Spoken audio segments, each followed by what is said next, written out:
welcome to a brand new MMA Roasted podcast. It's me, Adam Hunter. I have the 27-time world champion, Renato Laranja, with me. Yeah, you do. Yeah, thank you. You sound a little more excited. I'm very excited. I almost didn't ever came back. Yes. And then the fans, the support, the letters. Yeah, they love you on the show, man. Some of the letters that I got was so heartwarming. They honestly, everywhere I go, honestly, I've been doing the road since you started doing the podcast on the road. People ask about you all the time. They're like, "What's Renato like in real life?" And I say he's one of the nicest guys I know. And you better say that. Yes, absolutely, and that you like big black women. That's big black, but big is the key word. It don't matter if you're black, white, green, yellow, black, white, candy stripe. You know. Yeah. Now, I noticed that you posted on your Instagram there were 2 guys in Brazil that got butt injections, and you were very confused about that. You know, I don't remember me posting about that, but I am confused about that. Yeah. I hope maybe somebody tagged me in that one because maybe it was Vinny Magalhaes involved on that. Right. Yeah, I think he was. Yeah. Yeah, I'm not surprised. You know, that fucking guy. He's a pig. Heather, you're here as well. I am. Yes. Thank you for having me. I'm great. And CB's as well. Now, Heather, last week I saw pictures. You, it's the first time ever you actually worked at an event where you were interviewing the fighters afterwards. Yeah. It was so much fun. What promotion that was? CXF. Oh, I know CXF. Yeah, I've did some commentating for that, guys. Oh, yeah? You did? Oh, yeah. It was all the staff that I worked with, the announcer, everybody was really helpful and really great. Gene LaBella was judging that night, and so we had some talks before the fight, and he kind of gave me some cool little funny one-liners to use, and just... It was there to support me, and then Benny Urquidez' family was there, so I got to talk to them a little bit, and yeah, it was a lot of fun. I like Gene. First time I met Gene LaBella, I go, "Hey, Gene, I'm a big fan." He goes, "Lose weight, you'll be a small fan." Nice, yeah. You know, it's the funny thing that he's one of the main guys in the history of martial art. You know, because he's like when you meet the guy, he's like a Borscht Belt comic. He really is. He's like Henny Youngman. He got one-liners. He'll take your nose. He'll give you one of the fucking chocolate coin. I mean, he's like your old Jewish grandpa. Now, I know that you're a legend. He's a legend. Do you guys have any mutual respect, or is there any kind of beef or anything? There's a mutual respect there. Yeah. You know, he was a generation before me. Right. And we close to the same age. No, I'm only kidding. No, but he... I really respect that guy, and he's a very funny guy. You know, if you ever get a chance to meet the guy and interact with him, I would take advantage of that one. Have you ever grappled with him?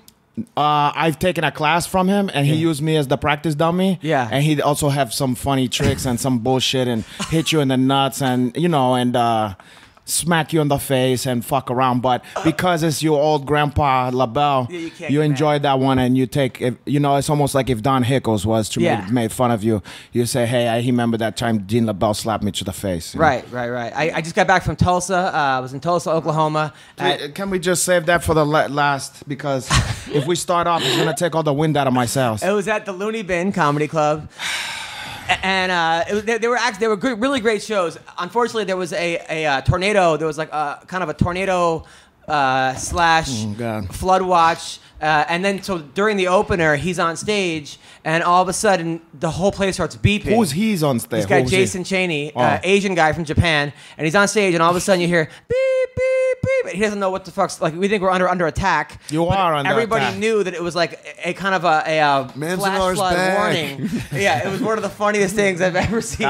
He thought he was like a Showtime at the Apollo. He thought the Sandman was gonna come and fucking get that Chinese guy out of there. Exactly. And then I did a show Thursday night, and there was like this older guy. The guy must have been in his like 60s or 70s with this like 21-year-old like smoking hot girl, right? And she was dressed like, I mean, like little, one of these little skirts and like big tits showing out and tight thing. So she gets up to go to the bathroom, and I was like, "Oh, was your hour up?" Oh, caralho. And how'd the guy like that? He was laughing, but I think her hour really was up because she didn't come back. Then finally, finally she came back and was on her phone the entire time. Like, did not look up from her phone. She was making a date for later. Exactly. I think that's what was going on. I hate that shit when you see people on their phone when you perform. The whole time. Or even if you're in the audience and you see someone, you go, "Why don't you just get the fuck out of here?" Yeah. It killed the vibe. It just killed the vibe. And I was like, I actually said to her, I'm like, so what's going on? Blah, blah. I go, where'd you guys meet? And then when she left, he said the strip club. I guess that's where they met. And then she came back, and then it became Applebee's. But I think it really was the strip club. Did he Oh, say no, that? you think? Yeah. He actually said that. We met at Applebee. Yeah. I think that's even more embarrassed than that. Strip club's actually better, Well, for right? the girls, like she's a hot chick, she's hanging out at Applebee. Right, exactly. You know? So that was that, and then I did a show on Friday, the late show Saturday with these 3 older ladies, like in their 50s. This is still Chelsea. They tell us, You yeah. did a private show? No, for three I did a ladies? comedy show. No, At the strip club? no, they were in the crowd. Oh, God. And the whole time they were heckling the feature, which annoyed me because the guy couldn't have been nicer. This Japanese kid who's been here for like 6 years. What, the kid with the name, he have a white guy's Jason, name? yeah. But what's his last name? Cheney, but it's Cheney. he like changed it. It's really like You think so? And he's Daisuke- from... Probably yeah. Chang. Yeah, Changi. Right. Or Changi, or what's that happer? Chingy. So he couldn't help. So this guy was like super nice. He's super nice and like lovable. And then when she started heckling him, he's like, "Hey, why don't you guys go blow me?" And then like the crowd kind of turned on him because he kind of snapped. Yeah, you can't come with the weak. You can't come with the weak comeback or look like you frustrated, because then you're dead. Especially when you're really nice at You're first. dead. Like, Yeah. dude, you're not Bill Hicks. You can't Yeah, make that yeah. transfer. Well, that's what I told him too. He goes, "You have any advice?" I go, "Yeah, you might want to. If someone heckles you, respond in your character, not all of a sudden become a different person." Yeah. So then I was angry at those girls for heckling him. Yeah. Then after every punchline, they would go, "Oh, Adam," like as if we were like in cahoots, right? So then I said to her, I go to the one woman, I go, "Are you married or divorced?" She's like, "Divorced." I'm like, "Oh, huge surprise, right?" So that got a laugh. I go, "What about you?" She's like, "I'm divorced." She goes, "My husband," no, she goes, "I'm single. My husband died." So now everyone's like, ooh, like now it's really sad. So I didn't know what to say. So I was like, "Well, did you kill him?" Yeah, but that would be my that's the kind of thing you gotta say. What else? Because if she bring that up at a comedy show, the Right, fuck, you know right. what I mean? It's not like you dragged it out of her. Right. She brought that up. And then she's Fair like, game. But then she said, I wish I would have. So then that actually, There you go. That actually leveled. So that was Yeah. fine. And now go. Okay, now shut the fuck up before I kill you. You fucking fat Chelsea. So then my girl, meanwhile, she's here and she's ordered all this furniture and she built it herself. She built this. She built the cabinet. You make your girlfriend build the house. No, I told her we were gonna build it together, but I was away, so she's like, "Fuck it, I'm building it myself." So these other guys are like, the other comics like, "Hey, want to go to the strip club, right?" So I was You're like, no, my wife is at home building a life for us. Of course I wanted to, but I would feel too guilty. She's sending me pictures of like cabinets, and I'm looking at like she's showing me her wood, I'm showing her mine. God, I was like, you gotta just go tell her you went to bed. yeah, Say, "I love you. I'm so tired." yeah. And then when I you don't wanna wake up, lie. then you wake up and you magically having a dream you was at the strip club and big titties in your face. Is that what you do? Maybe. Yeah. And then maybe but you don't even have to cover up the perfume or the glitter or nothing. Right. Because your girlfriend's not there. Heather, do you ever go to strip clubs? No. Never been to one? Oh, no, I've been to one many, many years ago, but yeah, I haven't been to Now, one Misha's recently. always having her after parties at strip clubs, right? That was probably the last time I went Sapphire. to, one. But they're in like a different part. Now, there are strippers that come in and give like lap dances in that area, but usually her friends and family would be on the stage where there weren't really any strippers, so I didn't have to deal with any of them. Oh, okay. Nice. Have you Yeah. ever gotten a lap dance? No. You should. You should try once in your life. You know, I look at those girls and I'm not judging because everyone's got to do what they got to do, to make theirs. But I don't want that. I don't want them touching me. Honestly, Why like you I don't want that? I wouldn't even want their I wouldn't even want their hand to come and touch my shoulder. You know how much stuff you know the kind of guys you holding around with on a daily basis and the kind of heebie-jeebie that those guys have. I you know. out of your fucking mind. Yeah, that's you're gonna true. get hingworm and staph and AIDS and all kind of stuffs. Yeah, AIDS. Some of that guy. Who knows? some guys have AIDS I and wouldn't they're- trust a lot of the guy. At like she's going to 10th Planet. That I even haven't more been so. there for a little bit. Even more so. Even more Yeah, so, it's a more so. bunch of junkie, heifer junkie there, shooting up, sharing heifer needles together. My girl is having her bachelorette party this week in Vegas. Am I invited to that one? You can go if you want. She's going to Vegas. You're with the like, stripper. I wouldn't mind that. Her and like 10 of her friends. I'm not having a bachelor party. That's fine. Okay. I'm not going to have a bachelor party. I just don't. You're not gonna have a bachelorette party? because my whole life's been a fucking bachelor party. I'll probably know the stripper or the porn star coming in, and then like, Why you don't just do a private party here? We have some drinks and we just get a couple hooker. A couple hookers. Yeah, then don't make even a big deal out of that one. Just something intimate. And then you have sex with the hookers? I was gonna say he's gonna take them all. It's gonna be like 15 of us. Well, why don't you? He's gonna take them all. Yeah, home. well, Fuck you guys. Have fun. Well, we don't want you to get in trouble, so Go back to playing we categories. can enjoy to talk to the hooker. You think so? That's a good idea? You know, tell the hooker some jokes to loosen that one, and then I take it from there. I don't think that's a good idea. Yes. Why do you have white stuff under your chair or under your table? Look, it's like white shit on my dress. That's cocaine powder. I don't know. That is where Greg sits sometimes. Yeah, maybe from like moving stuff. That's either why do you protein have a powder. Superman tramp stamp is more the question. Oh, let me see that one. Yeah, Heather has. I didn't even know you had. Ooh, that's because she have a super asshole underneath there. Is that why? Because you have a super asshole? All right, Heather right now is she's wiping the stuff off her thing. By the way, someone came to my show the other day in Tulsa, and I go, hey, he goes, I love the podcast. I never miss an episode. I go, oh, he goes, my favorite part is when the dog barks at the door. I'm like, that's the favorite part? There's all kind out there, as long as he's listening. Like, this is what, I'm like, couldn't you just get like dog barking? He's looking forward to it every episode. He's like, this one's Renato, or this one's Bubba. They're definitely going to be late. Like, we're definitely going to hear a dog bark in the first 10 minutes. Yeah. Hey, look, if And that's then what he trying turns to it off. That was his favorite part. I couldn't Maybe believe it bring him to reality. Maybe we should give Miles a treat to bark right now and send a shout out. Maybe, but back to your Superman asshole. Like, why do you have a Superman tramp stamp? Okay, so Oh, boy. you really want to know the story? Yeah. Hell Okay, yeah. So I got it on my 18th birthday. Hold on, I have some water before I tell the story. Oh God! Are you sure that fucking thing? It's just hot. I don't want to be too hot. I don't give a fuck. I had the people to hear what's going on. Okay. Yeah. I can suffer through the heat. All right, go on. Okay, so when I was 17, I was living in LA and I was a little bit mischievous. I was in high school. 17. 17. And my senior year, right? Yes. And me and my friend were talking about getting a tattoo, and we ended up going, this is about different tattoo, but it leads into the Superman tattoo. Where are you living at this time? I was living in Encino, going to Taft High School in Woodland Hills. Encino. And we went down to Inglewood and got a tattoo together, and we were like, a black tattoo artist. no, it was a Hispanic guy. It was a friend of hers. We were in like a garage Right. at his house in Inglewood, Right. with like his homemade tattoo gun, and we decided to get paw prints. So I have this. Paw prints right above your for- vagina. I can't You, see it. you Go have ahead. paw prints above your vagina. Those is kind of cute. Okay, so That- thank go on. you, thank you, It leads Renato. right to your pussy. So no, it's going away from it. Do it not the way I'm looking. It's So moonwalking to the I'm pussy. upside down on there when I see it.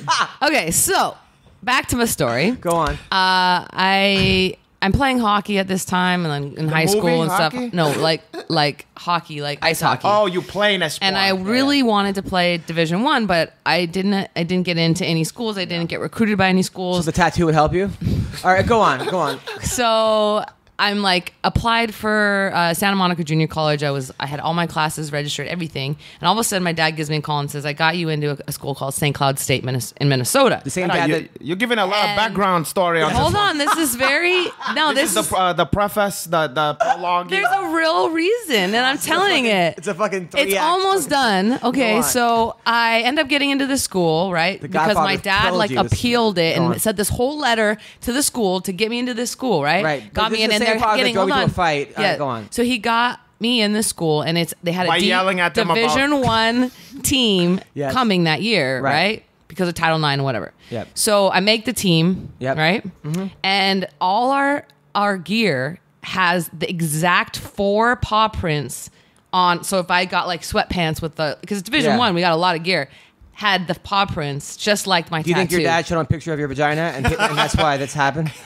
He was like, if you don't have paw prints do on you them. get the synchronicity there All of right, like go on. I didn't even know I was going to be going to this school, and I got Yes. this tattoo, and it's just like exactly the same as our logo, Yes. or whatever. Okay. So What a once mitzvah. that happened, and I had this like this vision, I turned 18. It was 17 when this happened. Right. I turned 18. I went and got this Superman tattoo because I felt like I must have superpowers in order to have, almost like knew that was happening and getting this, like literally getting this tattoo. Back then.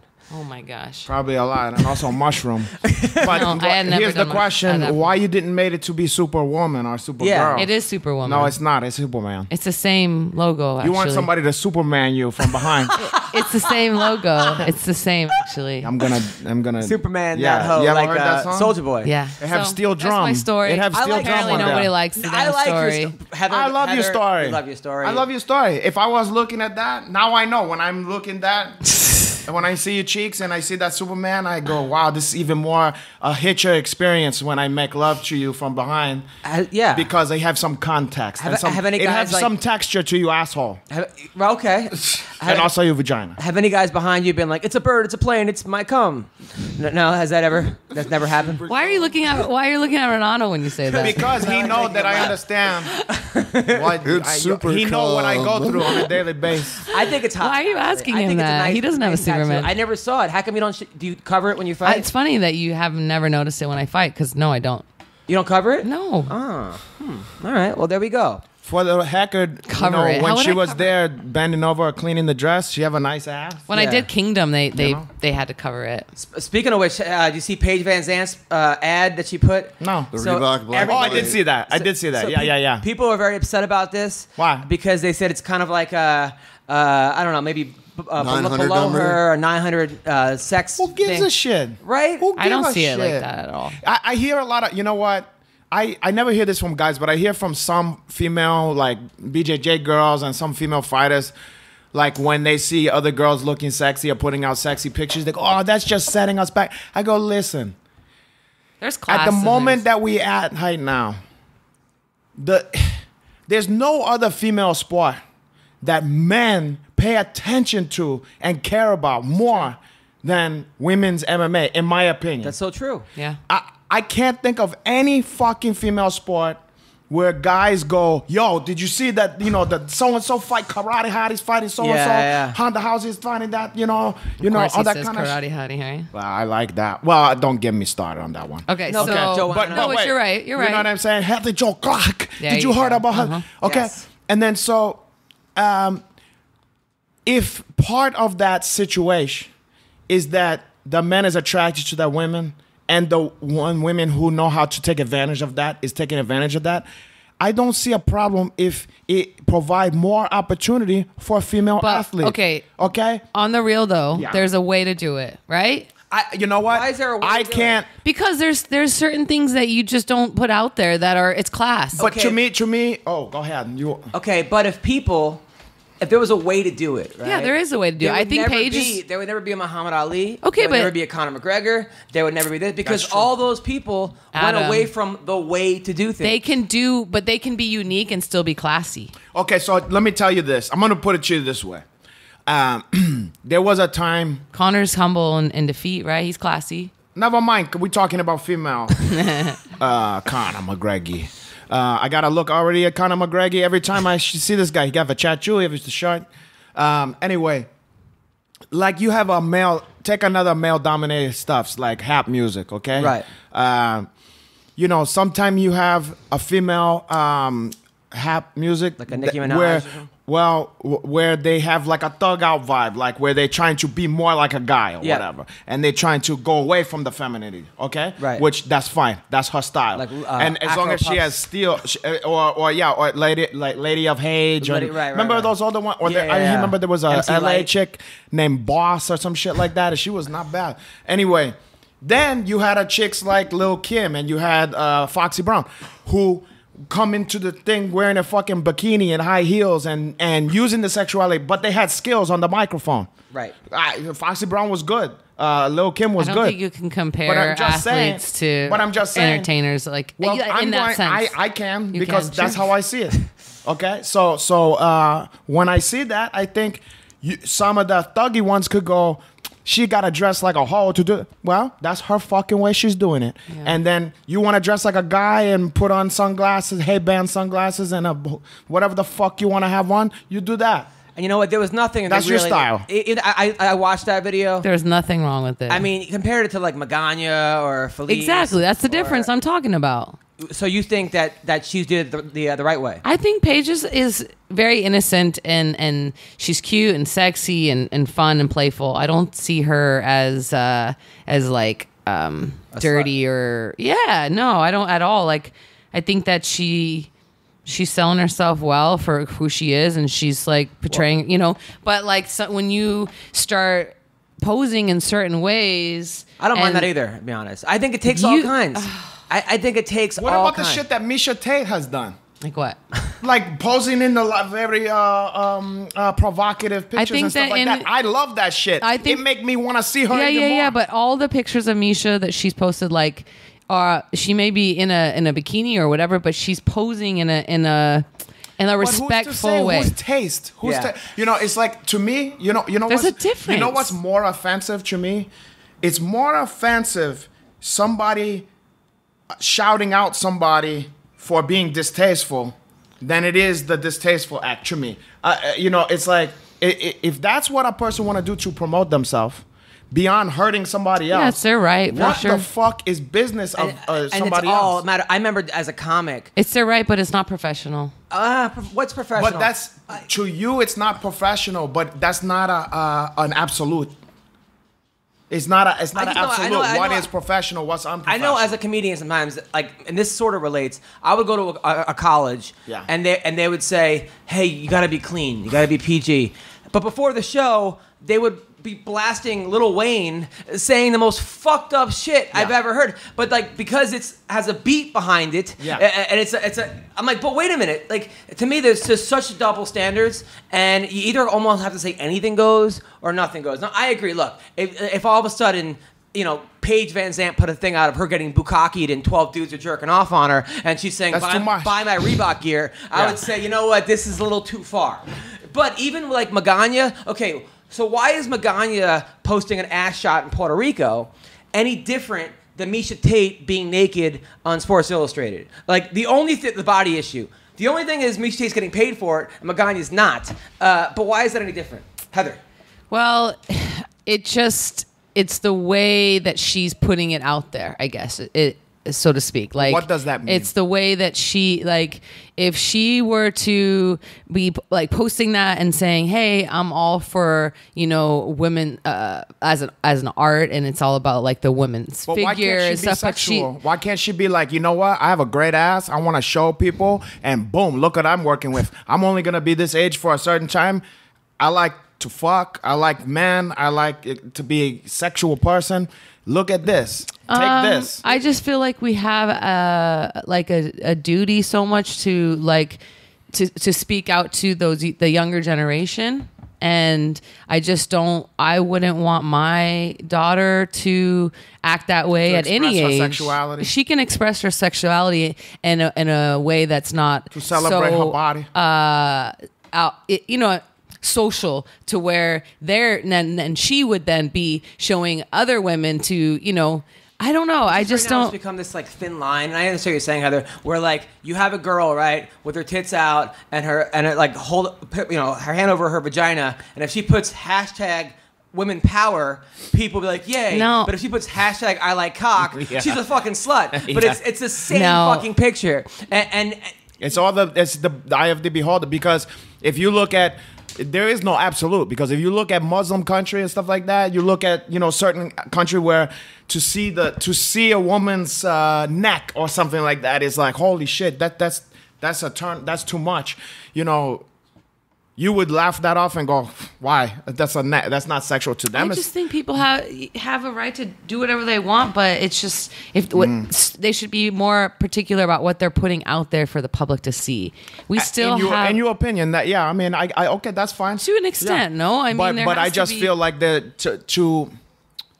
I think that kind of shit hurts the woman more than it helped the woman. To make it so that. To make a big deal out of showing you ass is a problem to me. I feel like in this country, I've said this before. I don't think it's about showing their ass. I don't think it's bad people show their ass, but in this country, if they're bending over with their butt sticking out and you can see everything else, I couldn't that's see a little bit everything. different. I see her showing a picture from behind the ass. You know, she wasn't pulling her butt cheeks apart. Paige about? No, fucking Magana, whatever. Magana, you know, but you know, I find that she hates Magana too, though. Oh, whatever. Fuck Magana. I mean, it's not about her. Whatever. I'm just saying. To me, I feel like in this country. Don't forget that we're talking about a sport where you're stomping somebody's guts out for pleasure. The other thing. You know, we're talking about. Let's pay attention to what we're talking about. You're saying this woman is supposed to be a good, positive role model for young women coming up. So what we're saying is, it's admirable to knock out another human being cold, or to bloody her up to where she needs stitches and she's bleeding and dizzy, and they have to say, hey, let's stop this thing. It's a sport. Hold on. But because we're calling it a sport, but we're seeing this gruesome thing where you got people and mind you, I like this sport. I like to watch that. Yeah. Okay. But we're saying to children, that's the part that is okay. But on the flip side, when she's on her free time on a beach or wherever, I want my daughter to stomp somebody's brains out, but I don't want them to show to her ass cheeks. To me, I don't understand that line of thinking. And I don't understand where you could also watch somebody beat the shit out of somebody on Fox, but then he goes, fuck this, and it goes, beep, beep, beep. Like, let's grow up, people. We watching somebody's fight, and then the words is more. It boggle the mind. I boggle the mind. I mean, Heather, I see your point, and if I had a daughter, I want her to be more like you, probably, than Angela Magana. So I understand. And Not me, Magana. I didn't say nothing. I understand where you're coming from, and I think it's great that you're not posting your vagina on, Snapchat and shit. Yeah. I don't think it's that great. She was posting the vagina here, but you guys didn't got to see it. I got to see it, but it was very feminist and very feminine. But okay, so let's talk about. Speaking of which, so Paige Van Zandt posts that. Immediately, Angela Hill makes fun of her, says this is a 1-900. Come on, Angela. It's a 1-900 hot girl. Come on, I know Angela. She's better than that. Angela's a funny chick. I'm surprised that she's. You know what though? She's just trying to get a fight. That's what I was just about to say. Well, then all Paige's, that's what I just thought. All Paige's people then went after Angela. Great, and then Angela smart, called actually. them all a bunch of fucking cucks and a bunch of losers and whatever. So it was a whole thing. Now, that's a good fight. Is Angela back in the UFC? Yes, yeah. back in the UFC. Yo, that's smart. That's smart. That I take it back what I said. She's just being smart. And people were saying, she don't really believe that the shit she's saying really about believes her. it. I doubt it. That as well, but she is just trying to get a fight. Well, people were saying people were coming after Angela. All the Fans Ants, I guess they call them. Oh God, they have that. Yeah, they're called the Fans Ants, and Angela was going back at them. And then I said that's a good fight. And people were saying, why is that a good fight? It's a fantastic fight. I said, first of all, Paige Van Zandt's 2-3. She's won out of her last 3. She's 1-2. Hill has won 4-5. Granted, the level of opposition. It was Invicta versus, she lost to the Karate Hottie and the other little Rose. And Rose. So you could say they're better, but Little. who do you think wins that fight? Angela and Paige? Yeah. I think it's a great fight. Yeah. I don't know. If Paige could maybe submit her. I don't know. I don't really know. Angela has gotten a lot better than she used to be. Her last fight, I already like her as a person and I respected her as a fighter, but the last fight, I can't remember who she fought. Jessica Andrade. But that made me a fan of her as a fighter. Mm-hmm. You know what I mean? Mm-hmm. Like I met her a number of times. We're very cool. But I was like very impressed because Andrade is a beast. And I was, because I like Angela, I was scared, to be honest. I would never say before the fight, but now that it's over, I was scared for her. Like, I don't want to watch Angela get the shit beat out of her. And then when the fight that she gave, even though she lost, I was like stand up and applaud. That was amazing. So shit. I think that's a great fight. Bad fight for Van Zandt or the Fan Zandt or whatever, because there's not much to gain for Van Zandt but it's a lot to lose. And the thing about Angela, I remember after one of her fights, I said, "Good job," and she's like, "Finally." She's basically said like, oh, "I can't lose them all" or something. Like it was something that was like, you don't get that from fighters. She's like, and the thing about Angela, even one time like she lost, and I said, "Hey, keep your head up," and she's like, "Oh wow." She's like, "You're not a complete asshole." Like she's funny and she's cool. And she likes nerdy shit and What stuff. was your, She's what was very your beef with interesting. her? Oh, you have a beef with her? I didn't know that. So, okay. Seems like you have a beef with every fucking fighter. So, okay, I've known Heather for years. Yeah, I know Heather that. is a really sweet girl. I know. Okay, people Why are you listening to telling me? this, I know this. Heather's real. Okay, but We know she's real. she's very Jewish. Okay, she's very neurotic. She has like she's the first Jewish girl in the UFC, right? Or Emily Kagan and you? Yeah, I guess. Apparently, I mean, but I don't want this has to do with anything. Okay, so she don't want everybody knowing she has she's a little Jewish. I'm not. I OCD, mean, right? I'm so technically Jewish. Yes, my mom is Jewish, but I don't follow any one religion, so I'm not. Those kind of Jewish women who I don't know why. meddle in people's business. Like all the I'm time. in Yenta. synagogue every. Yenta. She's a kind like of I'm in like. Like she hanging outside the my window. God. Who is that? Who is this? Oh, I saw a car driving up, and Adam- did you see the So boyfriend? they put her on the Ultimate Fighter with these girls, right? And they all ganged With up. the chicks I got us. They all ganged up on her. I saw that. But it wasn't necessarily her fault. She just likes her blender very clean, right? To make gefilte fish in there. Is that what happened? No, You make a homemade gefilte. no. Okay, explain. What's your beef with Angela? She just was, part of the bully gang, and she tried to be like nice to me in my face, and then I'd hear talking shit talking about behind Angela? my back. Yeah. And then, You don't like it because she's black. what? For real though, how many times did she fart on you? She farted on me? Yeah. A lot. I She forgot about farted that. on She me. really? She would fart on you? Yeah. I think that's valid. That's reasoning. disrespect. Yeah, that's If you ridiculous. fart on someone, I mean, Did you fart on her fuck back? you, dude. Maybe. So you guys. I thought Well, you you know told a what, story. then I that, thought you you told know. a story a few episodes ago that like randomly you just got one out on her. I that got was one really good. Well, then that's the fuck. This is the shit I the fuck remember. game. You don't remember? the fart. Yeah, you played one day, son. Yeah, that's the fuck. You were a fuck game. 35-year-old fucking woman Anderson said. farting on people.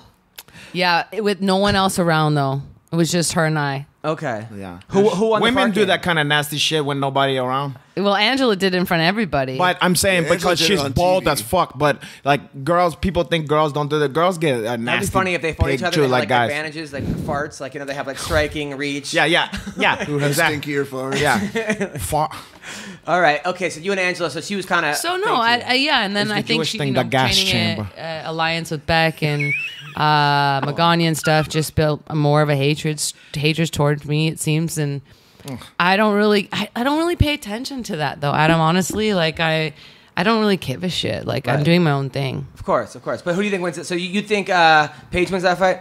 I don't know. I've sparred with Angela a couple times, and she's got some good striking. I think Paige would definitely have to, take her down. But from watching what Paige is doing now, she's doing a lot of strength conditioning. So maybe she's really building a base and strength, and she maybe could get her down. I don't know what Angela's doing in terms of her wrestling and jiu-jitsu. Well, she's at over at San Diego. Those girls seem to they have like a little club there. Yeah, well, and everyone's losing from there.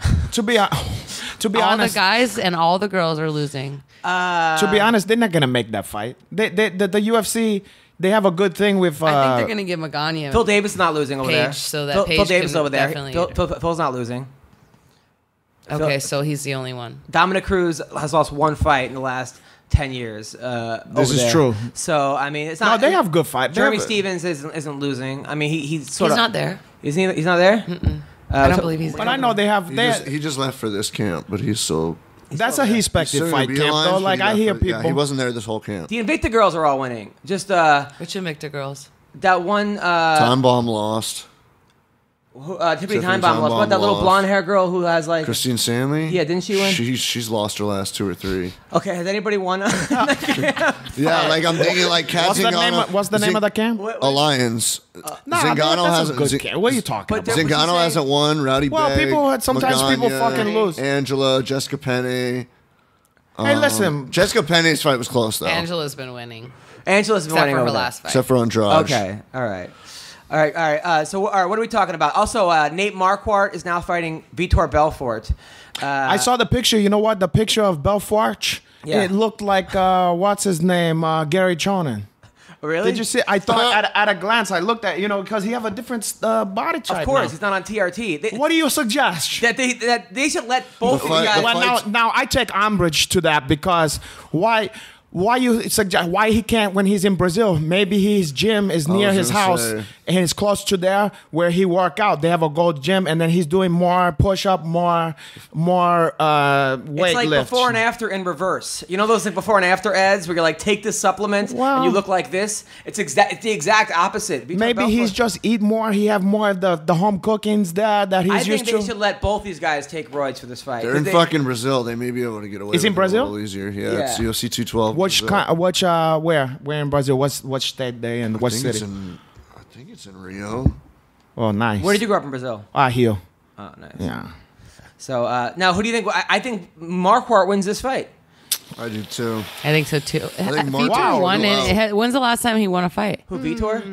Dan Hendo. When was that? Oh. Wait, what was Marquardt look good in his last one? It's in Rio. Who did Marquardt beat, or did he beat his last? He knocked out. I know he knocked out. What's his name? He looked better in his last. Larncat. He knocked out. No, but what was the last fight? He had a big fight last fight. He just fought Alvey. And Alvey He knocked lost him to out. Sam Alvey. He No, it was decision. Oh, decision. He It was that boring ass fight. but it remember was. If I remember correctly, it was not a great decision. No.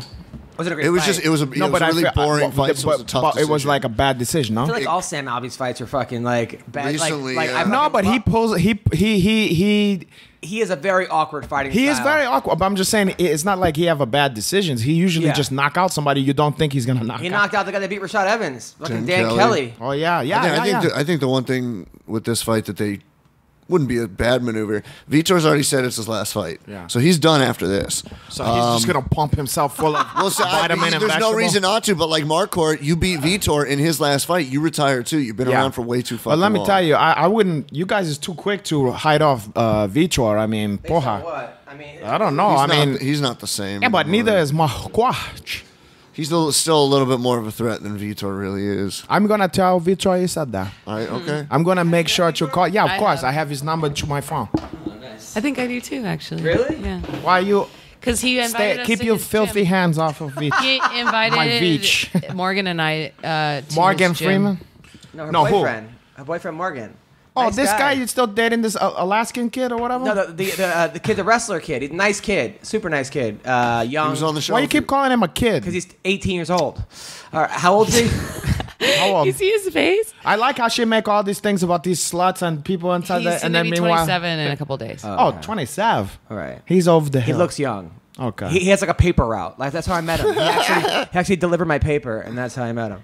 Well, she can't be more than 28. So what's the big there deal? you go. So all right, hold on. Or Let's she's see if this 23? works. I'm gonna try this new setup.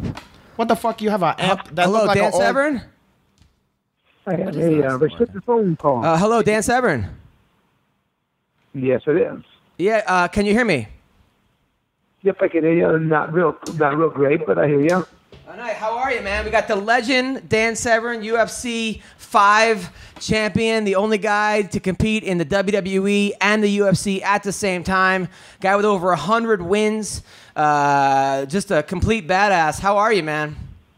Well, I thought you were like talking about Brock Lesnar. You know, isn't he the beast? No. Nah, man. We don't care about the heel fans. Care about Dan Severn. Yes, exactly. We remember you. Hey, I was doing that as tongue in cheek. Let's put it that way. Of course, of What course. is that? What is that? He was talking about tongue in cheek. So how are you, Dan? What's going on? So I mean, how much time do you have? I have all kinds of things going on. Probably the most urgent thing right now is the upcoming Danger Zone MMA show that's going to be taking place this coming Friday night down in Auburn, Indiana. Now, what exactly is this MMA show? MMA is mixed martial arts. You know, like when we think of the Ultimate Fighting Championships, that just falls underneath the umbrella of a mixed martial arts show. It's just the biggest and probably best known company. Okay, and where is this show? The show basically is taking place in Auburn, Indiana, at the National Military. This is kind of a really interesting place, the National Military Center. I did not know that this place even existed until roughly, I think, about 45, 50 days back. it's like 3 or 4 museums in one. It's a military museum. It's like a car museum. It's just like I said, I just got into the building probably about 45 days ago and was really blown away about what it has. Now, again, it has these different little museums, but then it has this big, conference room or a rec center area or expo center, and that's the room that we're going to be utilizing, but they're going to have all the museums open up earlier. So as I've been telling people that the doors open at 6 p.m. and the show gets underway at 8, but get there a little bit early if you want and check out some of the museums because they will be open as well. God, you working for this company now? Yeah, no, it's actually his promotion. Oh, okay. So the others, well, you had it down low before. Yeah. So Dan, can you repeat exactly where this place is again? It's in Auburn, Indiana. Yep. At the National Military Center. It's if you go to Facebook page Danger Zone MMA, all the information is there as well. It's also the information where you can purchase tickets, whether you purchase them at the door or you can purchase them in advance. And there also is an internet pay-per-view. So if you're too far away, if you can't make it to the show itself, you can actually order up internet pay-per-view for just $10. That's not bad. $10 that's a good deal. And you nice. Can sit at home on your couch and raid your own ice box and invite a couple buds over and watch the Danger Zone MMA event. Or a couple female, that's more my speed. But yeah, of course, Dan Sev. So you fighting? That sounds like a little bit more old school type of. Yeah. But we won't go there. We'll let that go and go for now. But are you fighting in this one, or is it just your promotion? Say again? Are you fighting in this one, or it's just you? No. Just a promotion type aspect. I have fought on previous Danger Zone cards. I mean, as you guys were saying it before, I started my MMA career back in 1994. Only ever planning on doing just one event, but one event went fine. So I thought, well, I'll do one more, and it led to the first year, to the 5th year, to the 10th year. Basically 20 years later, it's time to simply get out of Dodge because when I'm older than most of my opponents' fathers, yeah, that's a problem. One of these guys are eventually going to catch me and going to wreck me into retirement. Just promise me this, okay? Just don't ever shave the mustache, please. Yeah. What's that? Don't ever shave. Don't ever shave your mustache. Oh. I don't think anyone would recognize me though if I did that one. Of course, because I don't. I get sick of these people who is famous for a mustache, like Cheech Marin and fucking what's the Magnum PI, and then they think they're doing something, or fucking what's his name, Alex Trebek, and they get an ego and they shave the mustache, and it's a turnoff. Yeah, I agree. No. I'm pretty certain that mine is going to be with me for the long haul. Oh, praise Jesus! Now, I got to ask you a bunch of things. Now, Dan, recently Ken Shamrock said that he would have whooped Brock Lesnar in his prime. What do you think about that? I just like to just kind of smile and laugh here just a little bit. I just refer to Ken as the Sham. He's delusionary at best anymore. I think some of the pharmaceuticals that he's put into his body, I think, has kind of gone to his brain, and he's thinking that he was better than what he ever was. So I just would say let his record speak for itself, and Brock Lesnar would have destroyed him hands down. I mean, even just myself, a lot of people were blown away with what I did. But when I entered the UFC for my very first time, I was already a decade past my prime. So people are going, dude, you're like this or that. And I'm thinking, that's called Dan Severn residue. But my residue is probably better than what most people can muster up in the first place. Yeah, no, I mean the fact that, look, you fought Ken Shamrock twice. Although Brock, it depends on what Brock. Brock in his prime, the Brock that beat Frank Mir at UFC 100, I think would have ran through Ken Shamrock in his prime. The Brock that lost to Frank Mir the first time, who got leg locked, might have gotten leg locked by him, right? Well, no, and that's what I told people when let's just look at some of the facts. When you look at when you look at the top 10 people per weight class on an international world level, if you look at what their true roots, what their real background is, where they started, you're going to find probably about 85-90% of them are wrestlers, high-level wrestlers. Again, that's my background, so it's near and dear to me. But with a high-level wrestler, you have a work ethic and you have a mental mindset that is equal to none. You know, that's my background. You know, I went to college, and I went there on a full athletic scholarship for the sport of wrestling. Now, wrestling like gymnastics and volleyball and some other sports like that, you literally have to leave college with tangible skills. Whereas football players, basketball players, hockey players, and baseball players, they're hoping to be caught up into the draft. And when the draft comes and goes, and they weren't even on a blimp on the radar, depression sets in, and they flunked out of college, and they had an opportunity for a free education. So, I know I'm going off a little bit on a tangent. To me, I came from a family I had 7 other brothers and sisters. I was second on the totem pole. I would have never thought of asking mom or dad for money to go to college because there wasn't going to be no money to do that. But by my sophomore year in high school, when I had a couple of colleges, started to take some interest, I go, whoa, there might be another option here right now. I might be able to do this route. And I really put forth a great deal of effort. And then by my senior year, I was the number 1 pick in the United States at my weight class, and I had the academics to go along with it.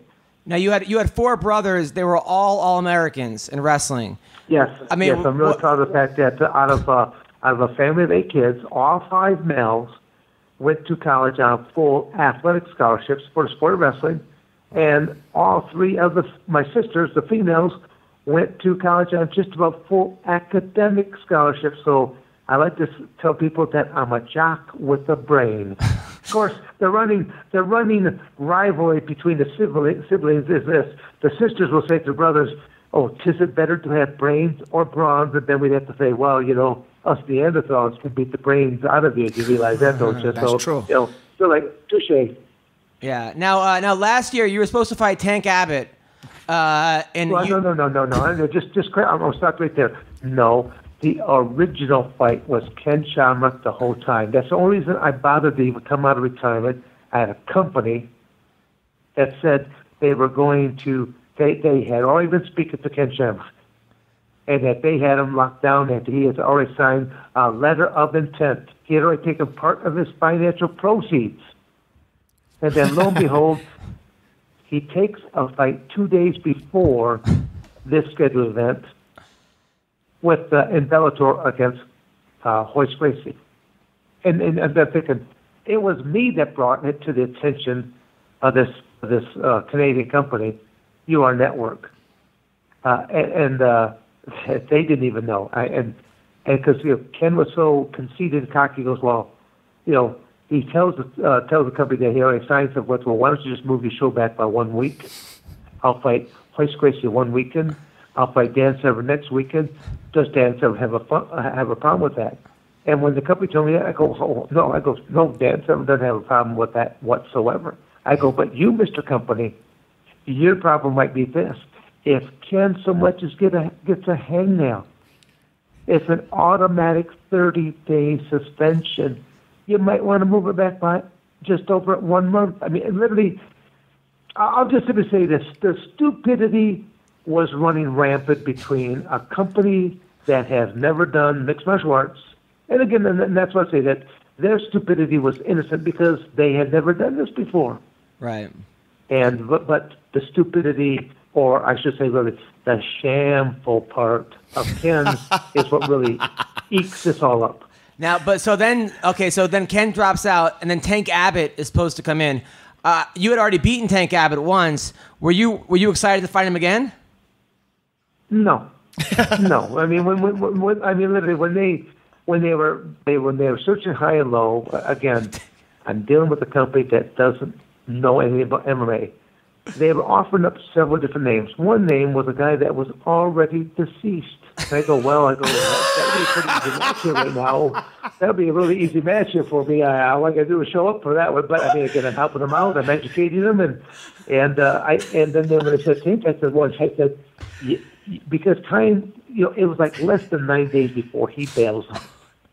And I go, you better contact Tank right away, because he still, once you hit a certain age, you have to go through some additional tests, some stress tests of his nature to make sure that you're actually in good physical condition, that your heart is okay, and things of that nature. I mean, literally, I had to jump through a lot of extra hoops because, yours truly is no spring chicken there either. Right. And so he does not end up passing the physical. And see, now a lot of people get mad about Tank Abbott. I think, no, don't get mad at a Tank Abbott. Let's go for the shameful one. Yeah. He's the one that everyone really should be pointing their fingers at and go, geez, got a little bit greedy there, did you there, Shamrock? So that's, to me, it's like, to me, Tank was a man who stepped up to the plate with only a couple of days' notice. And the good part is he got these physical, they've got these tests, and at least he's aware he has got some physical problems, but it will be up to him to correct his problems. Otherwise, we won't see Tank around very long either. And I got to ask you, there was one fight where people said it was fixed between you and Shannon Rich. Shannon says it wasn't Rich, but you were suplexing him like at least 35 times during the fight. What happened there? I've been in matches where, again, he's not the only one. I've actually had other matches brought to me before. They're like, dude, you could have killed this guy. Well, why did you just put him away? I go, well, I'm putting on a show. In the words of there's a professional wrestler by the name of Scott D'Amore, and his statement to me is, he goes, Dan Severn, he says, you're the only guy I know that can go out there in a cage fight and actually put on a performance where the guy is fighting for his life and you're just putting on a show.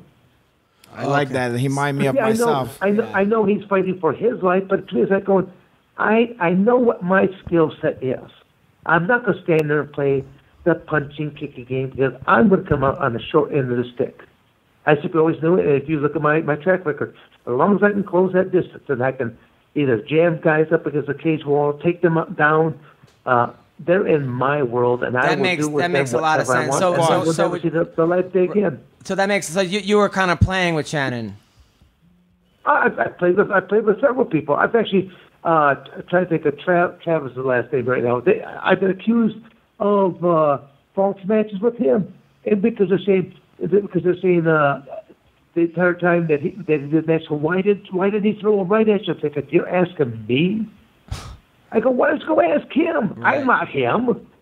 And just because it was a lackluster match, I'm thinking, well, these are real fights. I can't exactly put on, like in professional wrestling, you simply know you can put on an exciting match because we're working together on everything. Right. And you're an entertainer, even though you're a fighter, you're a great entertainer. But, speaking of that, is there truth to the rumor that that before Bill Bixby and Lou Ferrigno did the Hulk, that you and Freddie Mercury was supposed to be cast on that Incredible Hulk TV series?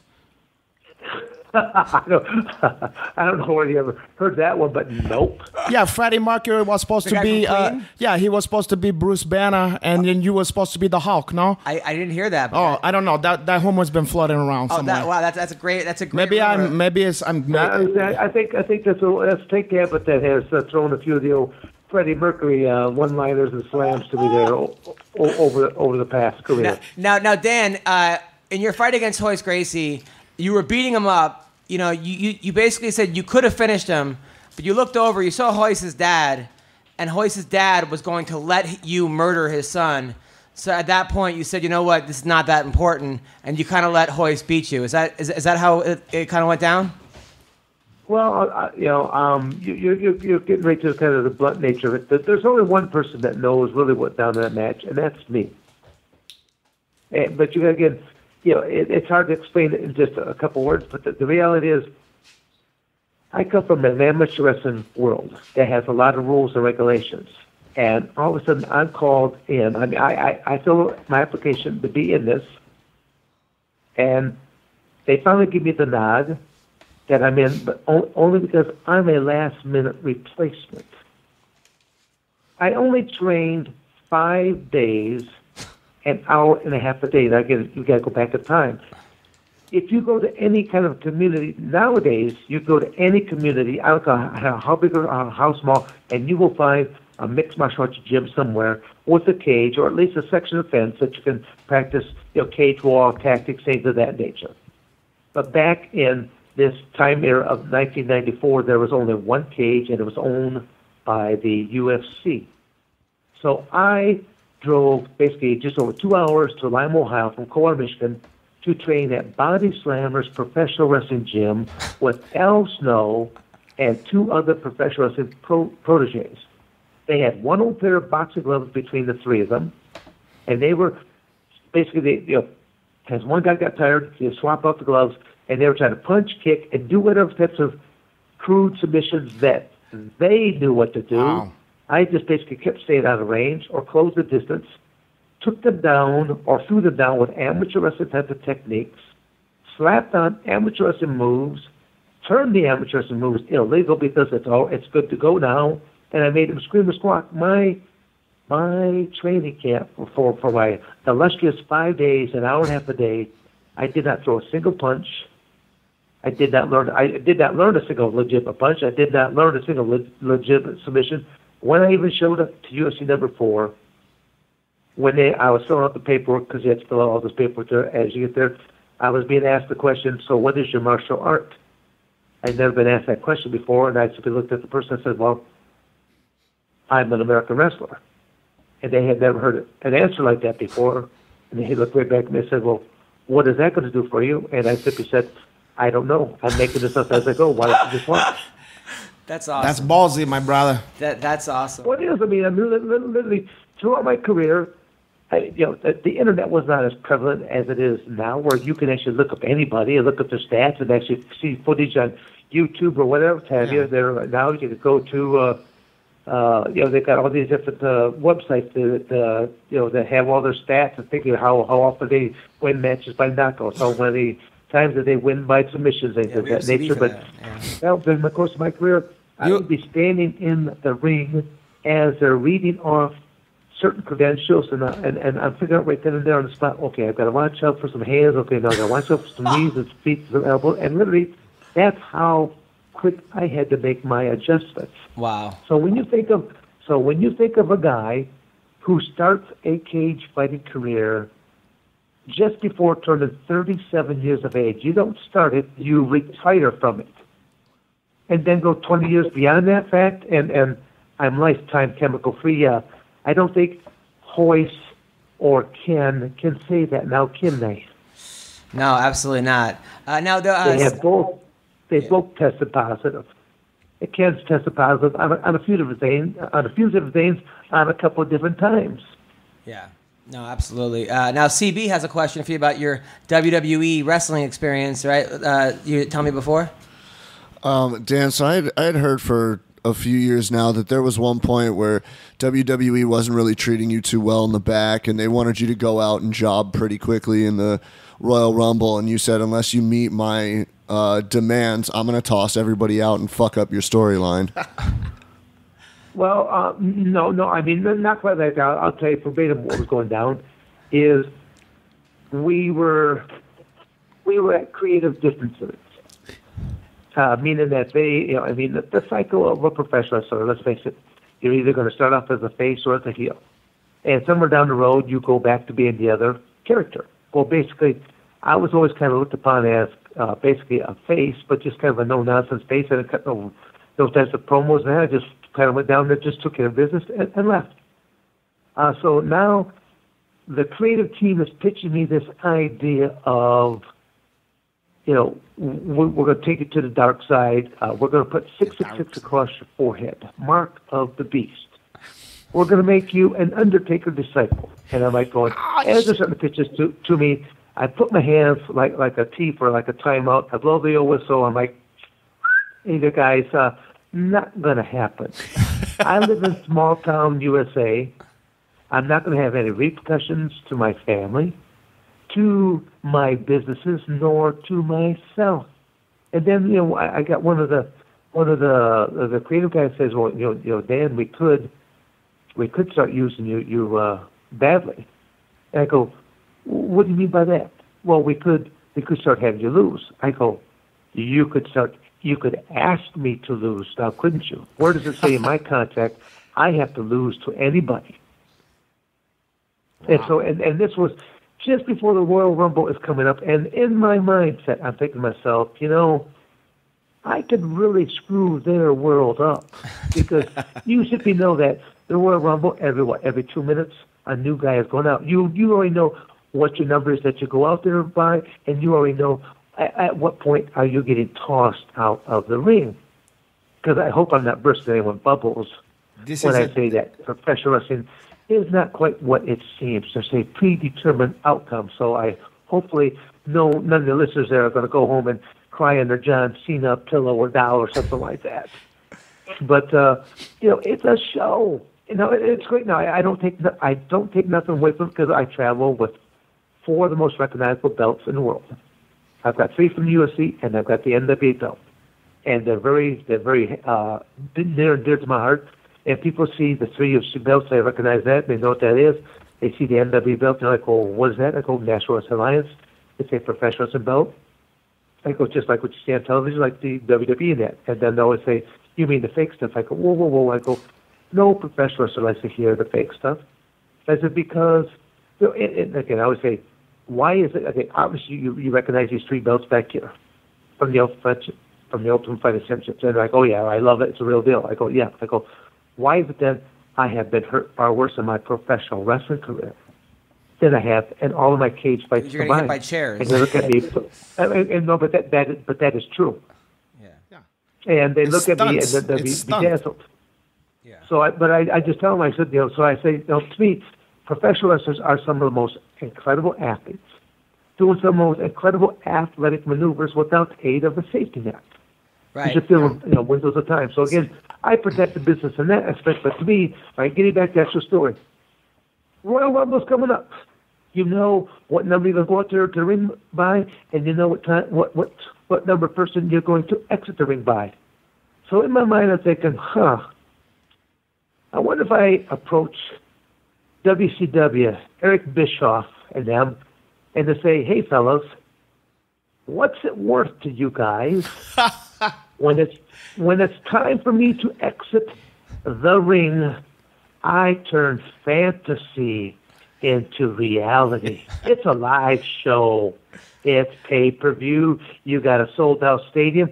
People are just going to think it's part of the show." And then I just start spudding and catering everybody. And I'm just waiting for the next guy to come. Now, let's face it. In just sheer numbers, they'll eventually get me out of the ring. But did they get me out of that arena yet?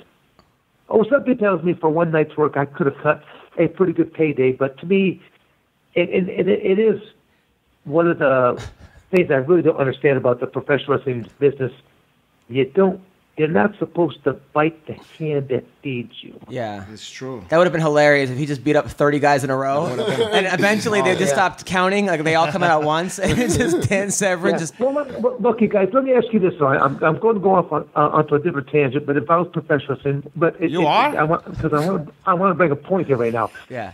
Is there any other business in the world that you could think of, or company that you could think of, where if you're having an addiction problem and you fall off the wagon pretty hard, is there any company that you're aware of that will put you into rehab, flip the bill, and then rehire you afterwards, and they might do it 2, 3, or more times for you, the employee, or otherwise known as the talent? Is there another company in the world that you could think of? No. Not that I know of. Certainly not any of my company. No, exactly. I posed that question a number of times, and yet I go, you've got wrestlers that are making the most incredible amounts of money, and yet where else can they make that kind of money by playing what I call playing Halloween. You get to dress up and be somebody else tonight. And if your character doesn't work out, guess what? They'll make a match set up in such a way that you get hurt or injured. You come back off television. They give you a new outfit. They give you a new character, and you come back again. And there's been some people that they've had probably a 15 or more year career where they were 3 or 4 different people, and people buy into it. No, it's amazing. It is a lot of fun. I mean, it really does. It really is like, I mean, CBS, I see my whole Twitter timeline is people just loving wrestling. I mean, they're probably the most dedicated fans out there. Well, look at the positive influence he's had on CB. I mean, look at we create a character like this. Now, Dan, one of my always dream matchups, because we used to have Kevin Randleman on the show all the time. God rest Kevin Randleman. So I love that dude. He always wanted to fight Tito Ortiz, and he never got that fight. Who do you think would have won that fight? Kevin Randleman, hands down. Yeah, I mean, you literally, you could actually have brought Kevin Randleman in your biology class, have him stand up there, just take the shirt off, and you just say, "Oh, here's just the store side right here. Here's your triceps over here. Here's the pectorals there." I mean, the guy was carved up like a Greek god. Yeah. Well, maybe Greek. He went to Ohio State wrestling and stuff like this. I mean, you're touching on something near to my heart. I mean, he represented the sport of wrestling, and there's in a match where he ended up tossing Fedor, and I thought he broke Fedor's neck. Yeah. Now, Coleman, you never fought Coleman, right? Or did you fight Coleman? Yes, he did. Who won? Coleman? No, I did. Yeah, no. Coleman's got a win over him. Yes. Yeah. All right, Coleman. Yeah. That was like the two monsters back then. You know, that was like, oh shit. These okay, two. Right. But Marco even will admit to this one. I am lifetime chemical free. Now, you look at some of the people. I don't have many losses, but if you look at some of the people I have lost to, and you look at what their body looked like then, and you look at what their body looks like, a little bit afterwards, they don't look even close to what they once were. Oh, you're saying that Coleman was taking some more than just healthy, a serving of fruits and vegetables for steroids in college. Yeah, God, are you right now? You're the one who got Rashad Evans into fighting. You right? You were Rashad's first coach. You were his wrestling coach. Yeah, he was actually a wrestler up at Michigan State, and my place is basically just a little over an hour drive down south of Lansing. And yes, he came down and first started doing his amateur MMA training at my place. He did the first of his amateur matches right on Danger Zone company, and then he basically I got him into his first pro level event out in California, and then I got him in the Ultimate Fighter. Do you think Rashad should keep doing it, or do you think maybe it's time? Well, I mean, the hard part is if you, and a lot of wrestlers know this, the hard part is if you're in some of the more middle type of weight classes, longevity is a lot harder to maintain because there's just masses of more numbers. If you want to stick around for a while, either be at the very lightest weight class or be at the very heaviest weight class. And that's, again, that's part of what allowed me to be as durable, even though, let's face it, the first 7-8 years of my career, it was still all that no holds barred. There were no weight classes. But then eventually when they did come up with weight classes, it's not like I never thought about losing weight there either, because it was always 265 or under, something like this. I always was always under that 265 barrier. Yeah.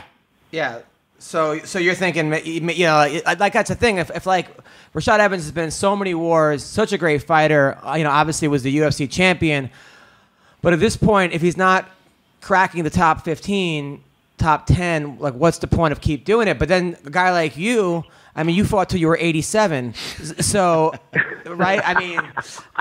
I mean, they like built a ramp for you. I look good for my age, though. No, you look great for your age, but I mean, like your fights had to be at 6:30 because you'd be in bed by 7. So I mean, maybe well, there are. That's only if I get that early bird dinner special, with my senior citizen discount. Yes.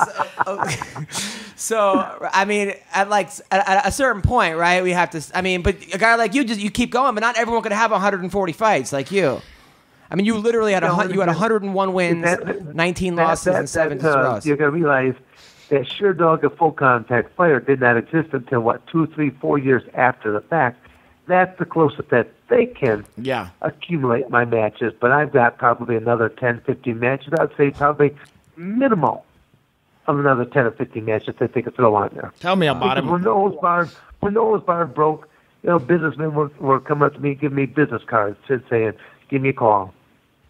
Wow. Now you've been married for how long, by the way? Forever. Too long. That's the worst part. Now, was that one of the reasons you kept fighting? Bagged and tagged, and 5 kids later. You have 5 kids and married for 40 years. Was one of the reasons to get out of the house? Is that why you kept fighting?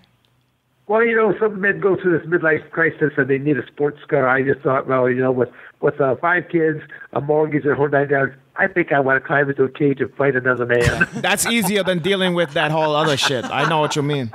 Now, Renato. Now, I'm getting married next month. Any advice from the great Dan Severn? How old? I'm 38. She's 27. She's 27 and you're 38. Yeah. Okay, well, it pops up a couple questions here right now. I mean, you do realize that typically a female outlives a male, and you're already that much more older than what she is. Yeah, I don't care who bangs her once I'm dead. Is that where you're going with? Okay, all right. Oh. I got you. I have. I mean, it's I have 2 of my children. Excuse me, 3 of my children are now married, and I was the guy that had the talk with the birds and bees. It was me, and that was rather comical. And they were definitely a little bit different with the boys and then versus the girls. But I actually have it goes son, daughter, daughter, son, son. So how did that sound? How did you break it to them softly? About birds and bees? Yeah. What was the rundown that you gave to them? Well, I mean, I thought, we're talking about marriage really right now, but the birds and bees, that was kind of funny. But the thing about, say the birds and bees. Tell us the funny part. With the daughters was talking about, my daughters, men are pigs, and to be wary of that. And I took them out to my training facility. I've basically taught them how to strike, where to strike, things of that nature. And they're like, Dad, but you're a guy there too. I said, well, yes. I said, I was a pig too before your mother married me. Nice. Well, that's very honest of you. What about to the men? You told them a different story. Okay. Well, yeah, there's difference. Yeah, there's a different way to talk about that, and that's. I'll say that when they after the birds and bees talk, when they were talking about getting married, I said, well, this means talk number 2, and now I want you and your significant other, and so to have a little meeting. And actually, I have a piece of paper that I have laid out. It's all laid out. First time when I did that, my first child was just kind of blown away that I was so organized, and then I just basically laid it out that if you're planning to get married, you better have a basic plan together. I don't even think it should be called marriage anymore. It should be a contractual agreement. Yeah. Because I don't like this divorce thing, and I don't like the way that men. Yeah, but that doesn't sound very romantic. I want to contractually agree with you. Divorce thing. Because marriage ain't very romantic. In the same token, our schools are not doing a very good job about talking about sex education and where does the baby come from? So can people hire you? Where do the baby come from? Yeah, well, it comes from that moment of indiscretion when you think it cannot happen to me, and then next thing you know, it's kind of like, I have missed my period. Yeah, tell me about it, Dan Severn. God, argue. Yeah. Some of my greatest opponents. I'd have to take you out behind the woodshed, and we'd have to have a little bit of a chat there, so that you understand the birds and the bees, how everything kind of works there, and never. So that piece of paper that you had, it had like the position. To get away in the heat of the moment, realizing, well, maybe she is, maybe she isn't. Yeah, but man, I like your style, Dan Severn. I would love to see that piece of paper. Maybe I can learn some stuff. Like you have some sexual position. Well, there is a reason why I have a book out, and it's titled "The Realest Guy in the Room." Well, the realest guy in the. Where can we buy that? You just go to Amazon.com, and that actually is the title of the book. It's called "The Realest Guy in the Room," and I did not come up with the title, but the young man that kind of helped coordinate things together with me, his name was Ian Douglas. He was just a big fan of professional wrestling, big fan of the cage fighting, and so literally he just enjoyed just kind of put things together. But he just couldn't believe that I've got this file of probably well over 1,000 pages. So let me ask you something. When I envisioned this, you remember The Joy of Sex, the old book from like the 70s? I envisioned that you drew out the stuffs, but it's like you with that mustache, and you're showing the kids how Dan Severn does it. Guys, let's face it. Okay, when I was in college, I was poor. So yes, maybe. Where's this going, my brother? I needed the money. That's all I could say there, guys. I needed the money at the time. I was just a poor college student, just trying to work my way through. I appreciate that. Some people had to work at the local McDonald's. You just bang chicks in Michigan. I had to use what God gave me. That's all. I like your accent too, Dan Severn. You have that accent that is like almost a Detroit white guy accent, but it reminds me of also Buffalo, New York, kind of. Like when you said hard. It reminded me of when, what's his name, Hick James was said, he was talking about the hang that he hit Charlie Murphy, and he said it had the heart and wings, the heart. And he said it was imprinted on that black head of his. I'm sure he knows exactly what you're talking about. Listen, Dan. All right, so this week, Indiana, right? Indiana, that's where it all goes down. That's the danger zone. Saturday night. Danger zone. This coming Friday night. Cinco de Mayo. Mayhem. Cinco de Mayhem. I like it. Ooh, okay. Yes. And you will be there. So people want to meet you and get your autograph. You'll be there? I will be there. I'll have the 4 championship belts on display, and yes, there'll be T-shirts and 8x10. All that kind of stuff will be there. But the biggest thing is the fact that they'll be down there and they'll be watching a really great, high-level, all-amateur mixed martial arts card. Beautiful. Fred Rodriguez, he's my partner, and he has really put his due diligence together to get some of the best competitors in the Midwest, and it's going to be a great show. So get out there and see that. It's a live show. Doors open at 6. Show gets on the way, but simply go to Facebook page, Danger Zone MMA, now we have a Okay. Now, or go or order up the internet pay-per-view. So you've got different options. Now we have a girl. We have a girl on the podcast who's a UFC fighter, very attractive woman, college educated, went to University of Minnesota, played hockey for them, and she just started interviewing people and doing announcing. Do you need anybody? Hey, Dan. I missed part of what was. I know he's doing. Having the job. Okay. Do you need a female announcer that have a great ass and a tattoo of Superman on the above her ass? She's a UFC fighter. She just did announcing last week. She's really good at it. She went to University of Minnesota, played hockey for them, and was on the Ultimate Fighter. Has some beat Rowdy Beck in a fight. She would love to work for you. How could she get a job? Well, I mean, it sounds like she's almost too qualified. She's a professional. Yeah, but the fans love her. So if you need a girl, we have your girl. Who wouldn't love a tough woman in the first place? Right, exactly. Thank you. So Heather Jo Clark. Yeah, if you need any announcing or any commentating, I'm your girl. Yes. Okay, well, definitely. We will definitely keep that all in mind. Right? Awesome. We're all set for this Friday night. There. Let me ask you this: do you speak any Espanol? No, unfortunately, I can understand more than I speak. Is it a predominantly Hispanic show?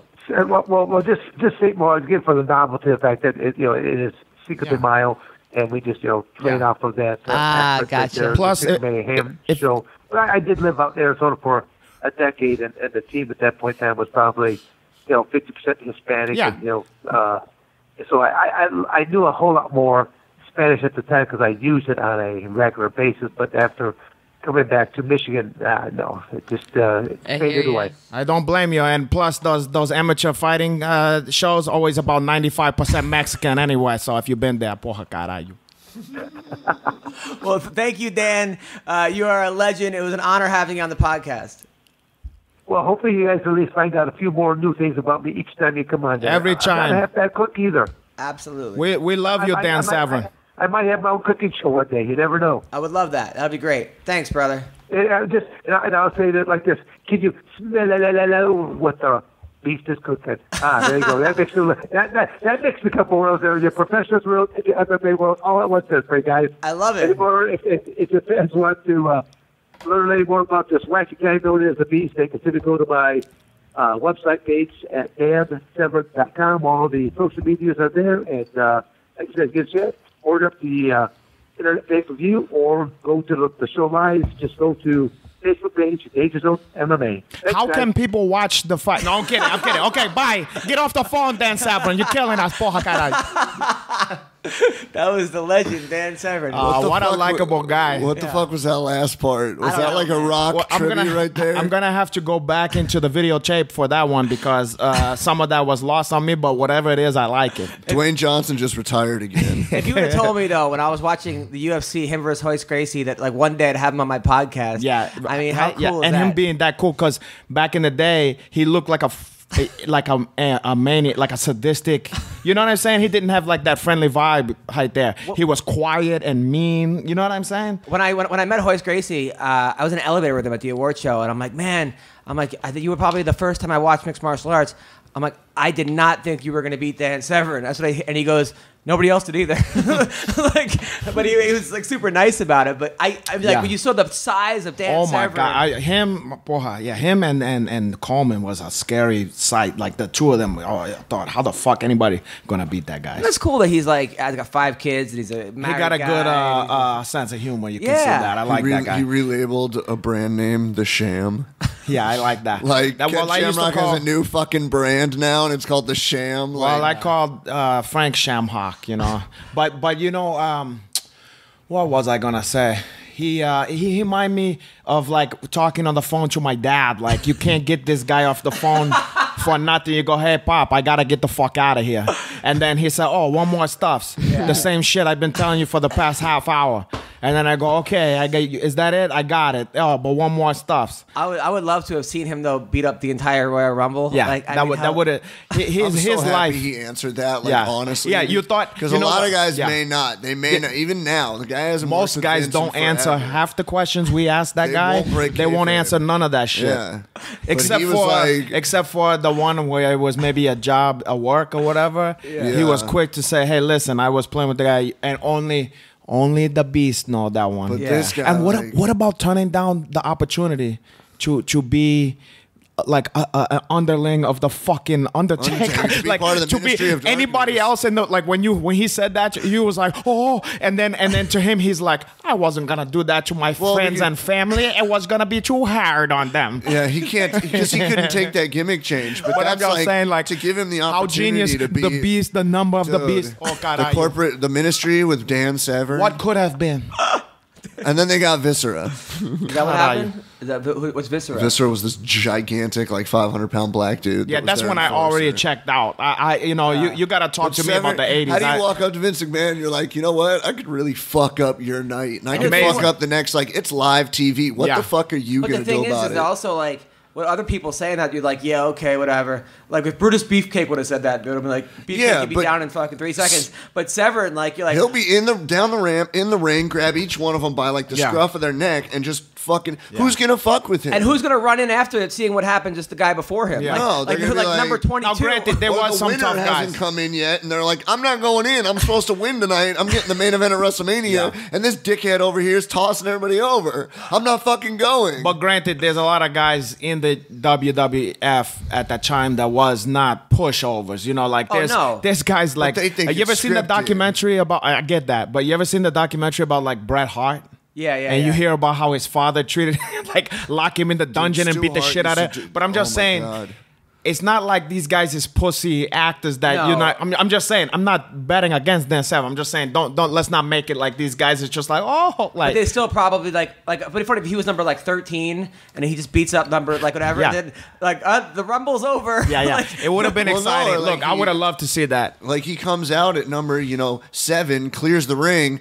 And they're like, okay, this was whatever. They all think it's scripted. And then each guy that comes out, it's only 1-on-1, so he easily tosses them. And it's like, the winner will come. It would have been amazing. Fuck this, dude. Yeah. I'm not I wonder doing it. who won. Pay-per-view would just cut off. I wonder who won. Done. Who was supposed to win the whole shit that year? I don't know. But those years, you don't know that? Those years, it was probably Stone Cold, The Rock. Yeah. Before we I like continue Stone Cold. I want to thank our sponsor, Blue Apron. Oh, let's talk about the that. number one fresh ingredient recipe delivery service in the country. Their mission is to make incredible home cooking accessible to everybody. I'm telling you that they achieve this by supporting a more sustainable food system, setting the highest standards for ingredients, and building a community of home chefs. Wow. Me and my girl, we have Blue Apron night. It is the best night. Yeah, I feel like a real chef. Yeah, I noticed you didn't invite me to none of that one.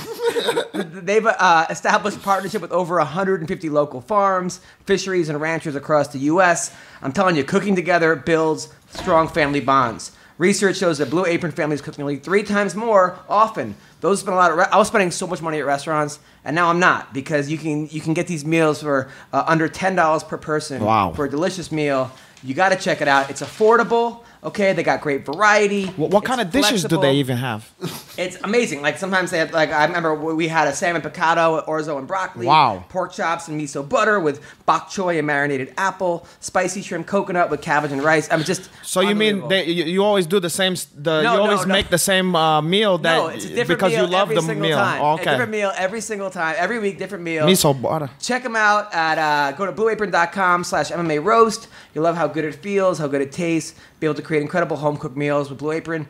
Don't wait. That's blueapron.com/MMA roast. The fans is lucky to hear that hunt down. And speaking of cooking, Dan Severn, when he said he's a great cook and he could have a cooking show, I just imagine a fucking cooking show with myself and Dan Severn. I would have loved that. I would love to do that. I'm gonna talk to him about. Really? I'm gonna talk to his. That would be the greatest Can you show imagine ever. a cooking show with us? I just want to have the women that come in as random chicks come Not in a to bad help you idea. guys. The and whole then- schmear. But And it's he's like- vegan. But it's a vegan cooking show. That can I doubt that Dan Savra is gonna go for that, but that would be even funnier Exactly. if I make him to cook vegan delicacy like Dan Savran style, and he's grumpy about How it. long into that do you get German suplexed on your head? I don't know, but the fans wouldn't mind to see that one. By the way, over the weekend, Matt Hamill won Knocked out Louis Kane? in 39 seconds. Oh shit! Good for Matt Ham. 39 seconds, beat Louis Kane. Also announced just now, Jim Miller versus Anthony Pettis. UFC 213. I think Pettis, 155. Pettis gonna kill him. I'm sorry. Well, not kill him, but I'll beat him. Never. I mean, I would feel that he gonna beat him, but never underestimate Jim Miller. I mean, Right, of course. it's not like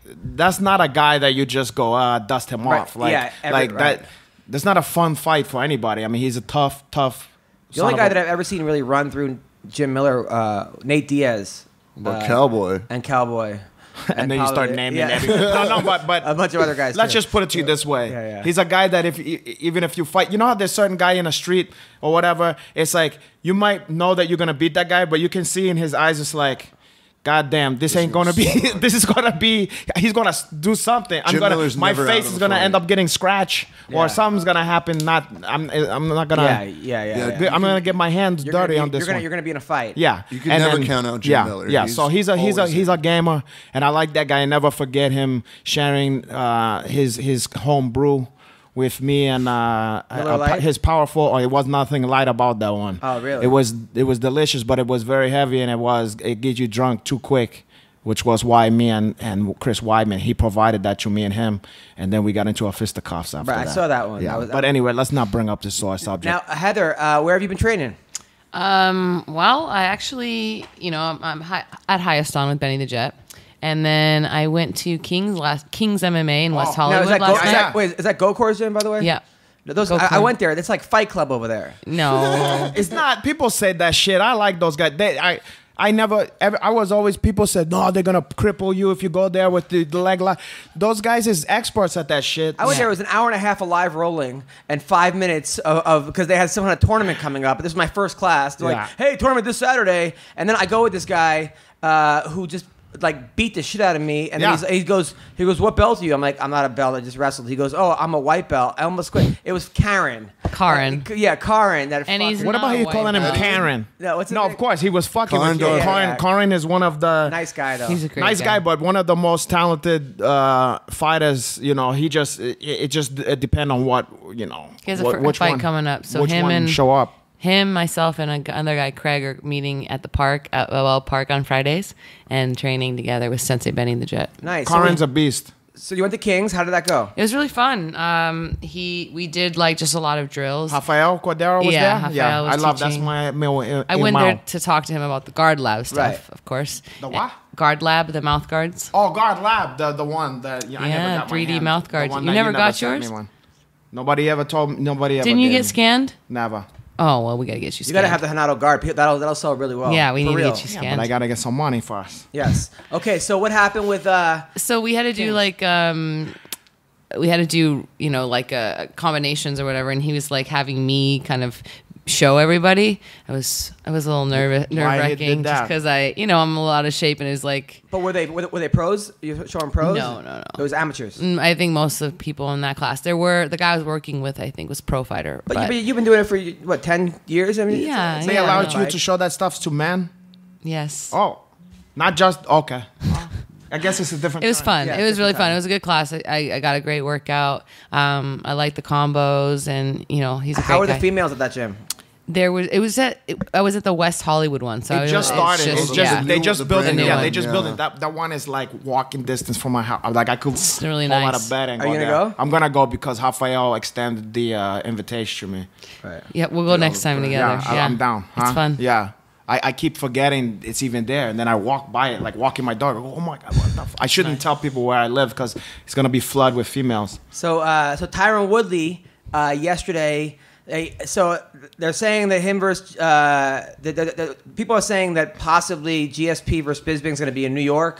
He might go back to New York. Oh. So Woodley is getting restless. He called out GSP, Bisping, Connor, and the Diaz brothers. Come in. It's gonna be like a Royal Humble. They should do a Royal Humble on Probably that a one package. and charge like I think it's $1,000. Oh, Huh? it's Joe. Stop. Rudy. You're upsetting the dogs. Now, how do we now? He's gonna invite him. Hey, shut up, both of you. All Oh, right, wait, so- our fan is now happy. All right, yeah. So now, how do you like as far as Woodley versus? How do you think he matches up against GSP, Bisping, and Diaz brothers or Connor? I think the Diaz brothers, as much I hate to say, it would be an easy fight because it's not an easy fight for anybody. But out of those five, those are the least active out of the fighters. So I would say Tyron does better against those guys. Against Connor, it's sort of an X factor because Connor, no. You think Woodley runs through Connor? Connor's not taking an MMA fight. It's a size thing, you know. I mean, he can't. I mean, if he thought that it was tough to deal with the punches of Nate Diaz, I mean, what do you think gonna happen if he get hit by with Woodley and Connor? Woodley? Yeah, I mean, what's your gut tell you? I mean, Well, I mean, this Is is coming. Woodley's This is boxing coming. as crisp as the Diaz? I think Woodley can This knock is out coming- anybody this if is he coming lands, but from- sometimes he gets in his own head. This is coming from someone who's a fan of Conor McGregor. Right. You know what I'm saying? Like, if you're a fan, okay, put it to you this way: if you're a fan of Conor McGregor, you want him to take that fight. You don't want him to. It's kind of a no lose for him though. If, If he wins, he's now the champion at but here's 45, another thing. 55, What- and what- 70. What's the other flip side of that? He gets knocked the fuck knocked out. out stiff. Like if he can knock out Hobby Lawler like that, who has never even looked like he gets affected by punches except for in that one fight years ago against Nick Diaz. Diaz. But in fights in his memory where he gets beat up for the whole shit and still win the fight, you know what I'm saying? Yeah. And then immediately, Chiron put him on, just put him out. I just as a McGregor fan, I feel scared for him on that one. Heather, what do you think? What do you think? Do you think Bisping is the hardest fight out of those five, or GSP for Woodley? I think GSP. Really? Yeah. You think GSP is the harder one for him? Yeah, I think so. I think because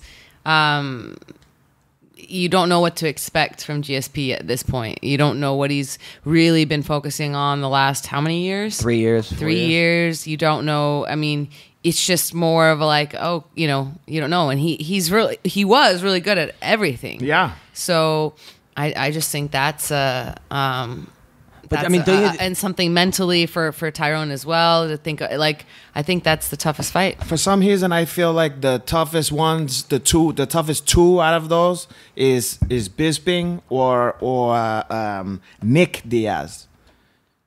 You know, the size. Nick Diaz is very much bigger than people think he is. And it seems like you can't put him out. Yeah. I mean, yeah, he's Paul Bradley landed bombs against him. And Nick Diaz, not Paul Bradley. Paul Daly. Yeah. Yeah, Nick, that would be one of those question mark where I don't know what the fuck happens in that one. But also Bisping, just size-wise. You know, we're talking about size here because they're all great fighters. You know what I mean? At that level, you're talking about studs, you know? But size matter at a certain point when you're talking about everybody's great. You know, it matters. But I kind of feel for Woodley in a way because he is the champ. Yeah. And it seems like they're not in a rush to get him in a fight. Yeah. Especially after the Wonder Boy debacle that happened. Well, he might have to wait and see who wins from Damian Maia and Masvidal. When is that one? That's UFC 211. When is that? May 13th. Not this week, but next week. Close. That's the whole card. We'll talk about the whole card in a second. Also, Megan Anderson has called out Cyborg. Says she wants to fight at UFC 214 at the Honda Center. That's the Australian chick? Yeah. I like Megan. I don't think that's a good fight. Biting off a little more. I think give it. She should have a couple fight in the UFC. Well, fuck it. Let her do what she want to do. I'm just saying, I like the girl. I've met her a couple times. She's cool. And she trained with, Krause, and I like all that whole team and all that. She's cool. She got a good sense of humor. And I like, every time I seen her fight, she put on a good fight. But I feel just for her sake, I would love to see her go in and just get 1 or 2 fight in the UFC just to get her feet wet. The problem is there isn't anybody at 45. Ugh. Well, fuck it. Then do what you want to do. I don't know. Heather, what do you that fight? I think Cyborg. Yeah, I agree with Renato. I mean, but Megan does hit hard, and Cyborg is getting older. I mean, how old is she? Got to be what, 50? How old is Cyborg now? She's got to be almost 40. I don't think that matters too much. No, I don't either. Yeah. No. All right. Okay. So, all right. Now, Al Iaquinta is I like all the stuff that's going on. He's continuing this Twitter meltdown, where now he's making. You calling it a meltdown? Well, not a meltdown, but is he?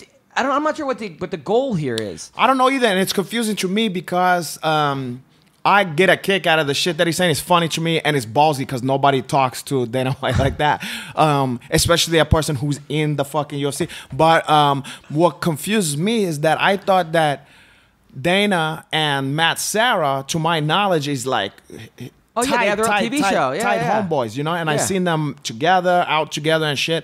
And then, but he's under Matt Serra, so I don't understand what's going on here. I don't understand, is Matt Serra have a beef now with Dana? Or does Matt Serra have a beef with Al Iaquinta? Are they still together? Actually enjoy this meltdown in some weird way? Who the fuck knows? I don't know. I mean, but the thing about it is, that's what confused me. Meltdown, but he said he's taken over the Dana White job. He's now the president of the UFC. He said he wants to fight Cub Swanson. He went off on Kevin Lee. He then went off on Mike Perry. Isn't he bigger than Kevin Lee? No, him and Kevin Lee actually had Kevin Lee's first fight in the UFC. Al won, but Kevin Lee hurt him. What weight? They both the same weight class? I always think of Al Iaquinta bigger than them. 55. Both 55. Oh, okay. So now Al is hilarious, but he's like, I mean, what's the goal? Is the goal to get dropped by the UFC? You know what would be nice?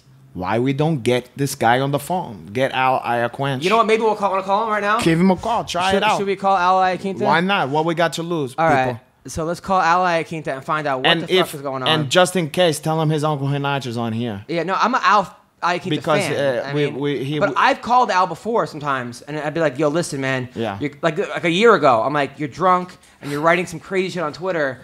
You might regret it in the morning." And he's like, "Yo, thanks, man." Something tells me though he knows what he's doing because look, he's friends with. I mean, his trainer, his guy is Matt Serra. Like It's not like he don't know the consequence of this. It's not like he can't be drunk every fucking night when he's or every day, all day, every day. I mean, something's going on here. But or you know what? He's doing really well in like real estate because he keeps promoting his real estate company. I see that, you know. But let's call Al right now. Let's find out what the fuck's going on. I hope this guy pick up the phone, please. Raging Al. It's such a great nickname. It's a great one. It's like the Raging Bull from Jake LaMotta. Should I text him calling you now? Yeah, text the guy and say I'm with Renato Laranja. Just to sweeten the deal. Smart Realty.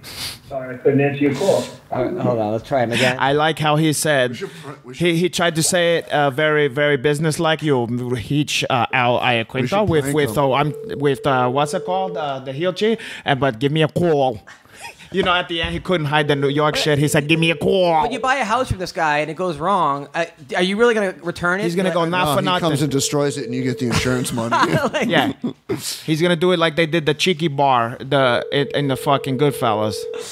Jeez. You light a match. Al Iaquinta with Home Smart Realty. Sorry, I couldn't answer your call. You call. Leave a message, and I'll get right back to you. Yeah, and if I'm not here next time, go fuck yourself. At the tone, please record your message.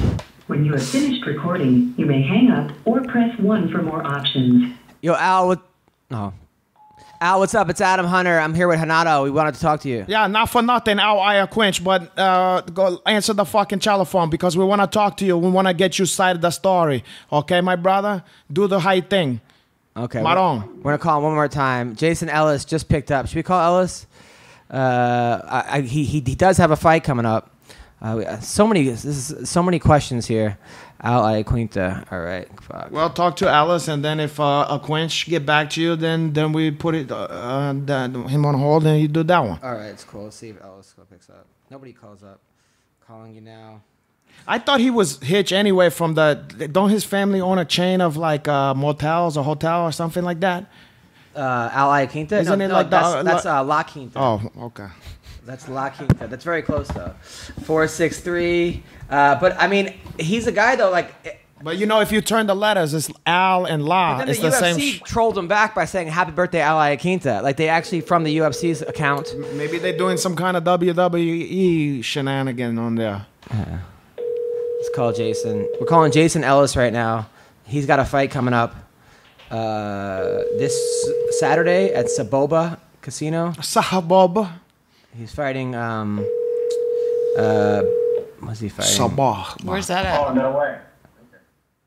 Leave a message, and I will politely call you back. You should probably text off. All right. Did you text the guy? No, yeah, I told him I'm calling him now.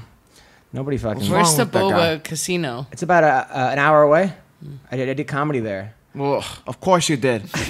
Every depressing fucking Indian casino across the nation, you've been there. Of course. But did they have a special name at the Saboba, like the funny Sabon? The Laughing Gut. Oh, No, I'm kidding. I'm kidding. But I am playing in November. I'm going to South Dakota and I'm playing Wacko's Comedy Club.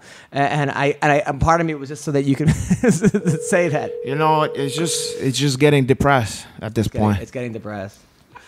All right. Come on, Ellis. What the fuck? Pick up the phone. All right. What are you going to do? Okay, never mind him. If you want to call in, he'll call in. Yeah, exactly. Let him call in. All right. Well, last time I called Raging Oh, Al. no way. Yeah, way. Yeah, All the right. same. So fucking Raging Al. So Joe, by the way, how are you? I'm all right, man. Joe the Kid. It's hot. Been out all day in the sun. Tremendous. Nice. How's the girlfriend? We don't got to talk about this now. By the way, Heather. So what's the deal with you and the guy? Are you guys officially back together? I mean, yeah, I guess so. Because some people have been asking me. Nobody's asking you. Fans of yours. They've been asking. They're like, "Hey, what's up with Heather?" And I'm like, "I don't know. I think in that voice too. I'm like, I think she's got a boyfriend." And then she can't do it. Sorry, try now. All right, we're calling Ellis right now. All right, call Ellis. Here we go. Jason Ellis. Hello. Hey, Jason Ellis, how's it going? You're on the MMA Roasted podcast. Hey, man. How you doing? Good. Thanks for doing the show. I'm here with Renato Laranja, Heather Joe Clark, CB Gold. You got a big fight coming up Saturday night, right? I mean, big for me, sure. Yeah, I mean, it's good, right? Are you the main event? I don't know about that. I hope not. But I think I'm up there. I think I'm pretty late in the night. So I think I'm like the CM Punk of the King of the Cage. Oh, caralho. It's a big deal, man. King of the Cage. And you've been training really hard, man. I'm going to win, though. You're gonna win. I've like been watching you, man. You've been busting your ass. You were in Albuquerque last week, right? Yeah, Albuquerque to do a couple of shows, and at the same time get some training in, hang out with Keith Jardine, and then I got like an hour with Wink and an hour with Greg Jackson too. So very fortunate little man I am. I mean, that's awesome. Now the guy you're fighting a guy. He's lost 13 of his last 14 fights, but he's a big Gabe Rivas, record of 14-25. He does have one-punch knockout power, though. He did knock out a guy 4 fights ago. That guy he knocked out was 0-5. What's the plan here? You think it's going to be a war? Are you going to take it to the ground? What's? Well, I mean, I figured when they asked me, I mean, they showed me 5 people, and the other 4 couldn't punch at all. And I just figured, when you're really not that good, like, it's better to just have a brawl, and then, like, the crowd can sort of appreciate it. I feel like if it's, like, to the ground and you're really not that technical, then it's just a bunch of blue balling, and I didn't want to be a part of that. I appreciate that. I just kind of picked a striking fight, and it's funny, the more I train, the more I really don't have that intention at all. I kind of would prefer to sort of pick him apart, and if I knock him out, that's cool, but if he gets stung, then I'm going to take him down and I'm going to submit him because I've worked hard on my jiu-jitsu, and now I actually kind of have jiu-jitsu, so I never really planned on using it, but now that I have it, I'll use it if it's available. Of course. Now, but you've been training hard, man. I've followed you. I actually, I met you when I was working on Ellis Mania back in Fuel TV, and I had a job basically as like putting together like the whole story, and I could not believe like what was going on. You basically had like a cult of people, of these diehard fans that are just so supportive of you. Which is great to see. I mean, you've like amassed a fucking legacy. People don't know Jason Ellis, but yeah, tell them a little bit. I mean, for anybody out, we all know him, but okay, so, I mean, you have a really amazing story, man. I mean, you were ranked number like 6 in the world in like skateboarding at one point, right? Yeah, I was top 3 in the world for a little bit. Number 3 in the world. Whatever.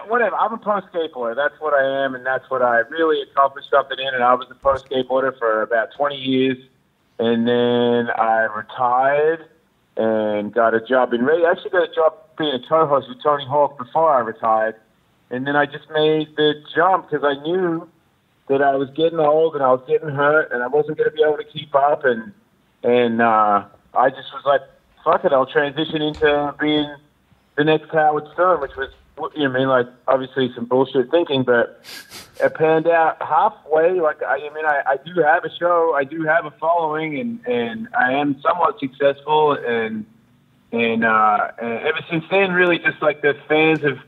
I wouldn't say it's that big, dude. I would just say the people that do listen to the show, they really like the show, and they really connect with me, and it's done the same for me. Like, it's really motivated me. I feel like I've helped people, and that's made me feel like I owe them. Like, I feel like the more when I'm honest about the shit that I've gone through and survived it, and people tell their stories to me about how it's inspired them, it just makes me want to do more stuff to prove everybody wrong, that you don't have to get old, you don't have to stop, you can do anything. I mean, obviously, I'm not going to be in the UFC or anything, but I wanted to be a fighter, and I think, like, before I'm done, I will be a fighter. I'm not at the highest level, but I think things keep going the way they're going. I'll be okay. I'm doing all right at this game. But some of the shit you did back then was so innovating. First of all, you helped me because the week that I had to stay there and watch, like, 90 hours of Jason Ellis, I mean, we're going back to all your stuff. I got attacked by a comedian, and I ended up fucking him up, and it really was because of you. It was from watching all your interviews and all these people, and like your whole mantra of harden the fuck up. of like you just got to bite down. So I thank you for that. But You're welcome. But some of the stuff you were doing, I mean, you basically you had a guy dressed up as a taco, box a guy dressed up as a what was he? A fucking hot dog. A hot dog, yeah, hot dog versus taco, the war off the shore. That was a great fight. Those people actually hurt each other.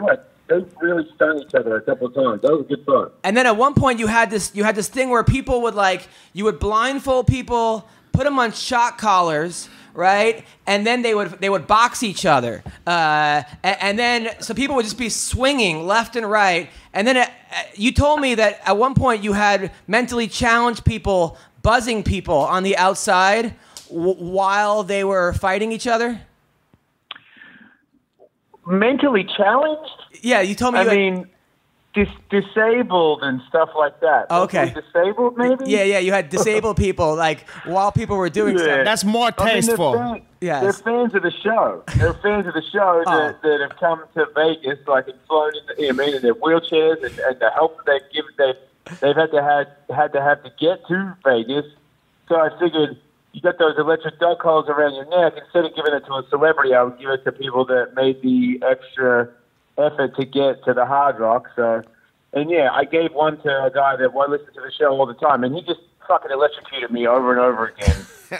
But it's fun, man. Everybody had a good time, and when you do the dog collar thing and everyone's blindfolded, nobody really gets hit really hard, which is far worse than getting stung in the neck with a dog collar. I got a question. I'm friends. This is Renato Laranja, by the way. I got a good friend of mine, Eddie Jackson, that I've known for years. You know Eddie Jackson? You friend too? Eddie Jackson's gonna be in my corner for my fight. Oh shit! Okay, so I love Eddie Jackson, and then I saw him on a charity thing or whatever where he was fighting some professional guys or whatever with boxing gloves.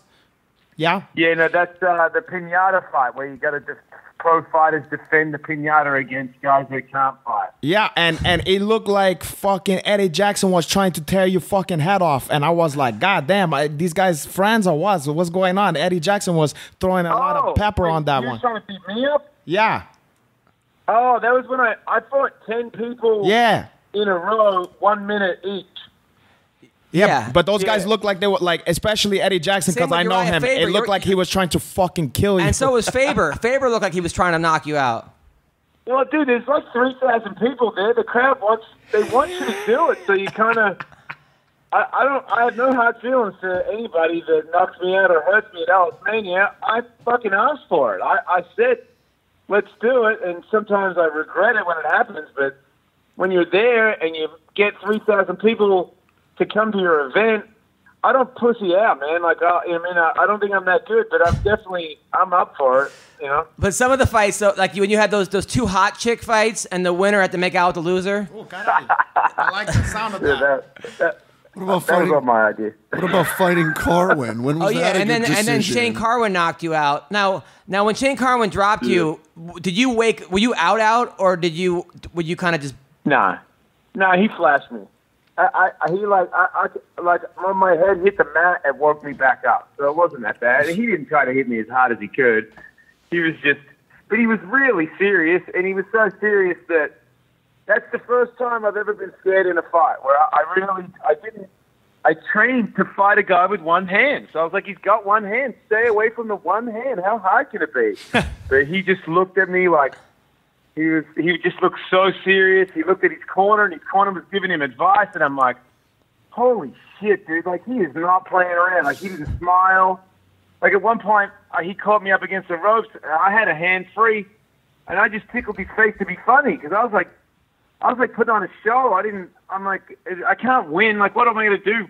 Punch Shane Carwin in the head? He had one hand, but he scared the fuck out of me, dude. That's the strongest person I've ever even stood next to. I'd rather fight a fucking bull. He is a terrifying person. One of your fights against Mayhem that I was at, it was 5 minutes of jiu-jitsu and then 5 minutes of fighting, and you came out way too oiled up. You were drenched with oil, which actually worked. Well, it was right after GSP got accused of being oiled up, so I oiled myself up to be funny, because that whole thing was going around in the MMA world, and I was like, hey, I'm all greased up for jiu-jitsu. So I told Mayhem to touch me, and I was like, I'm all greased up, motherfucker. And he was like, you idiot, that makes it easier for me. And I was like, oh, it does? I didn't know. No, you were no. He actually like you were out. You were out. He like choked you out. Yeah, I know. But then when you got up, you did 5 rounds against Mayhem, and that's when I actually like. I mean, I was floored, and I've been to 1,000 fights, but you did not go down against Mayhem, and he was teeing off on you. But you, yeah, he punches like a girl, though. Well, you fucking stayed in there, man. You fucking stayed in there, and I was like, holy shit, like that was. But you beat Gabe Rudiker twice, right? What? Yep. And knocked him out the first time, 1 punch. Yeah, I mean, you beat Gabe Rudiker. It was boxing only. Oh yeah. Yeah. Yeah, no MMA. But he did get rocked, and he did single leg me, and I got out of that too. So I'll count that. One of my favorite celebrity fights that you put on was Ricky Ratman for Headbanger's Ball against Benji Madden. And Ricky was talking so much shit, and Benji just fucking destroyed him. Man, that was the most. I don't even understand. That was the Cinderella story of the events that I run. Because Ricky Ratman, I didn't plan it. I didn't want to ask him to fight. He was just at the gym, and he saw me training with Benji, and he was like, "I want to fight in your event." I'm like, "Sure, dude." Like, well, how much do you weigh? And he's like, 165. And I'm like, "How much do you weigh, Benji?" He's like, 165. And then Ricky was like, "Shit, like I would fight a fucking like a pop star." And Benji was like, "I'm not a pop star," and that was it. It just escalated. Every day we went to the gym, Ricky would say something stupid to Benji, and Benji just kept his mouth shut, and he just kept running his mouth. He wanted to fight. Then he insulted my fans at Alice Mania. Like, he really played the bad boy card, but it wasn't like wrestling. It was real. Like, he was really that stupid and really that much of an asshole, and then he really got, like, destroyed in front of everybody. And then even after he lost, he was like, sorry for him. Yeah, no, I did too. Even after he lost, he's like, I just got knocked out by a guy from Good Charlotte, which was still fucking. I know, but he was still being insulting. See, like he couldn't. And I heard that it really shattered his ego because he figured he would be this or that. I'm like, that's what happens. That's what you get when you like do boxing for 6 months and you think that. You can't wait to use it on somebody. Like, the more you do it, the more you realize you're not one of them, dude. You never will be. Yeah. Hickey Hackman, that's the guy from Headbangers Ball. Headbangers Ball, yeah. I remember that guy. He was always very opinionated about everything anyway. Now I got to ask you, Ellis, because I've been following your career as of late, which is going great, but I'm a little confused, okay? Because you went on Howard Stern and you said that sometimes you're not gay, but you're bisexual, and you blow dudes at glory holes, or like you get blown, or someone blows somebody. Yeah, I don't blow dudes. I mean, I have done it, but I'm not really that into that. But I let guys blow me sometimes. Okay, but your wife is cool with this, or your fiance is cool with that? Yeah, she's into it. Really? It takes all kinds. Yeah, really. What the fuck? Yeah, like, why would I? Obviously, she's into it. Why would she be with me otherwise? But now, I also heard you on Stern saying that, like, at one point you had girls, like, locked up in cages in your backyard or something, or, like, what happened there? Not in my backyard. In my living room, I would have cages and have girls in cages and get a guy to come over and blow me, and they'll all watch, and then just weird shit, just testing stuff out, seeing what it would be like. If they have all these kind of categories in the porno channels and shit, that there's got to be a few fucking people out there who are into that. You know what I'm saying? So why you act so surprised? Ellis, are you going to run out of categories, though? It seems like it seems like you've hit every category here. Like, trust me, there's always something. Are like you going back to missionary now? Like, have you how you like go beat full the game? circle? Man, come on, like that's stupid. Like sometimes it's like you think that it's weird because nobody wants to talk about it because you get shamed into it. Like everyone wants to, call me a fag or like, you don't want to hang out with me anymore. Or let's say that my wife left me. Girls didn't want to date me because, wait, you're a fag? Like I don't do stuff like that with a guy that's done that. Like it's just like you'd probably be surprised how many other people do stuff like this. They just don't want to talk about it because you're going to get called out. Like the interview right now, you want to talk about it because then somebody can laugh about what a fag I am. It's not. I'm not laughing at you at all. Man. I'm not laughing at all. I'm not even. I'm not calling you out for being a fag. I'm telling you how much I respect you as in a lot of different ways. I was just wondering if your girl was cool with it. That was my angle with it. Well, I have normal sex all the time, like in the vagina, missionary. I kiss and stuff. You'd be surprised at it. I'm pretty normal. It's just every now and then. And these days, because I got to do all that stuff, I don't really, like, maybe I got some porn star friends that want to have, like, a foursome, so it's like a bunch of girls and me, then I'll do it. But I don't want to, like, have, like, a swinger thing anymore, because then I have to get to know somebody, and most of the time, they're probably fucking idiots, so I don't even play that game, really. Do you think, like, you're just an extreme dude? Like, it seems like you're the kind of guy that no matter what you do... You have a skateboard. You can't just be the guy who rides to go to the skateboard to like the fucking park. You have to be like the number 3 guy in the world in like a fucking ramp. Like you can't be a guy that just. I don't trains. know about that. Like a guy. It's an accident, man. I just love stuff, and when you love something, you know, I'm a competitor. I'll say that. Like why not? If you're gonna do something, why not do it to the fullest? But I think it's accidental. Like I just love mixed martial arts. I don't want to be the best. I just love. You can compete, man, one man against one man, and you put all your heart in. They organize it, and there's people there, and it's. I think like if I have a go-kart race this weekend, and you're all there, when I race, my headset is I'm not fucking around. Like I play to win, and I don't know what that is, but I like losing. I like winning. I learn stuff about myself. Experience. You want to have experience. I just love being in the game, man. Any game I can get in, I want to be in it. I think that you're just. First of all, I think you're going to murder this guy, and then. But then, I hope so, man, because I plan on having a couple more fights. If I lose to this guy, well then, fuck. What's the point? There's no way he's training as hard as you are. I've been following you on Instagram. You're doing twice a days, 3 a days. You've been at this for a long time. Yeah, but the difference is, dude, he's had 40 fights. I've had 1. Yeah, but he's lost 13 of them in a row. And my fight was 9 years ago. He's got a bad record, but he's also won 14 more fights than I have. Just try not to put too much fucking pressure. I'm not taking this guy lightly at all. Don't put too much pressure on yourself. Just fucking have some fun out there. No, but you're gonna murder this dude. Honestly, I just can't see you losing this fight. You work too hard. This guy's not working as hard as you are, and you have better training partners too. Yeah, look, I like what he said. Just have some fun, man, because that's why I got into it. I don't want a belt. I don't want everybody. I really don't care if anybody cares. I do this for me. I love training and going to the gym, and now I get to have a fight like all the people that I look up to. Like I get to have a real fight in the corner. I'll have people in my corner. It's going to be like a real fight. I'll be a real fighter, like pretending to be a real fighter. It's like Disneyland for adults. I'm fucking pumped. Now, how close were you to getting that CM Punk fight?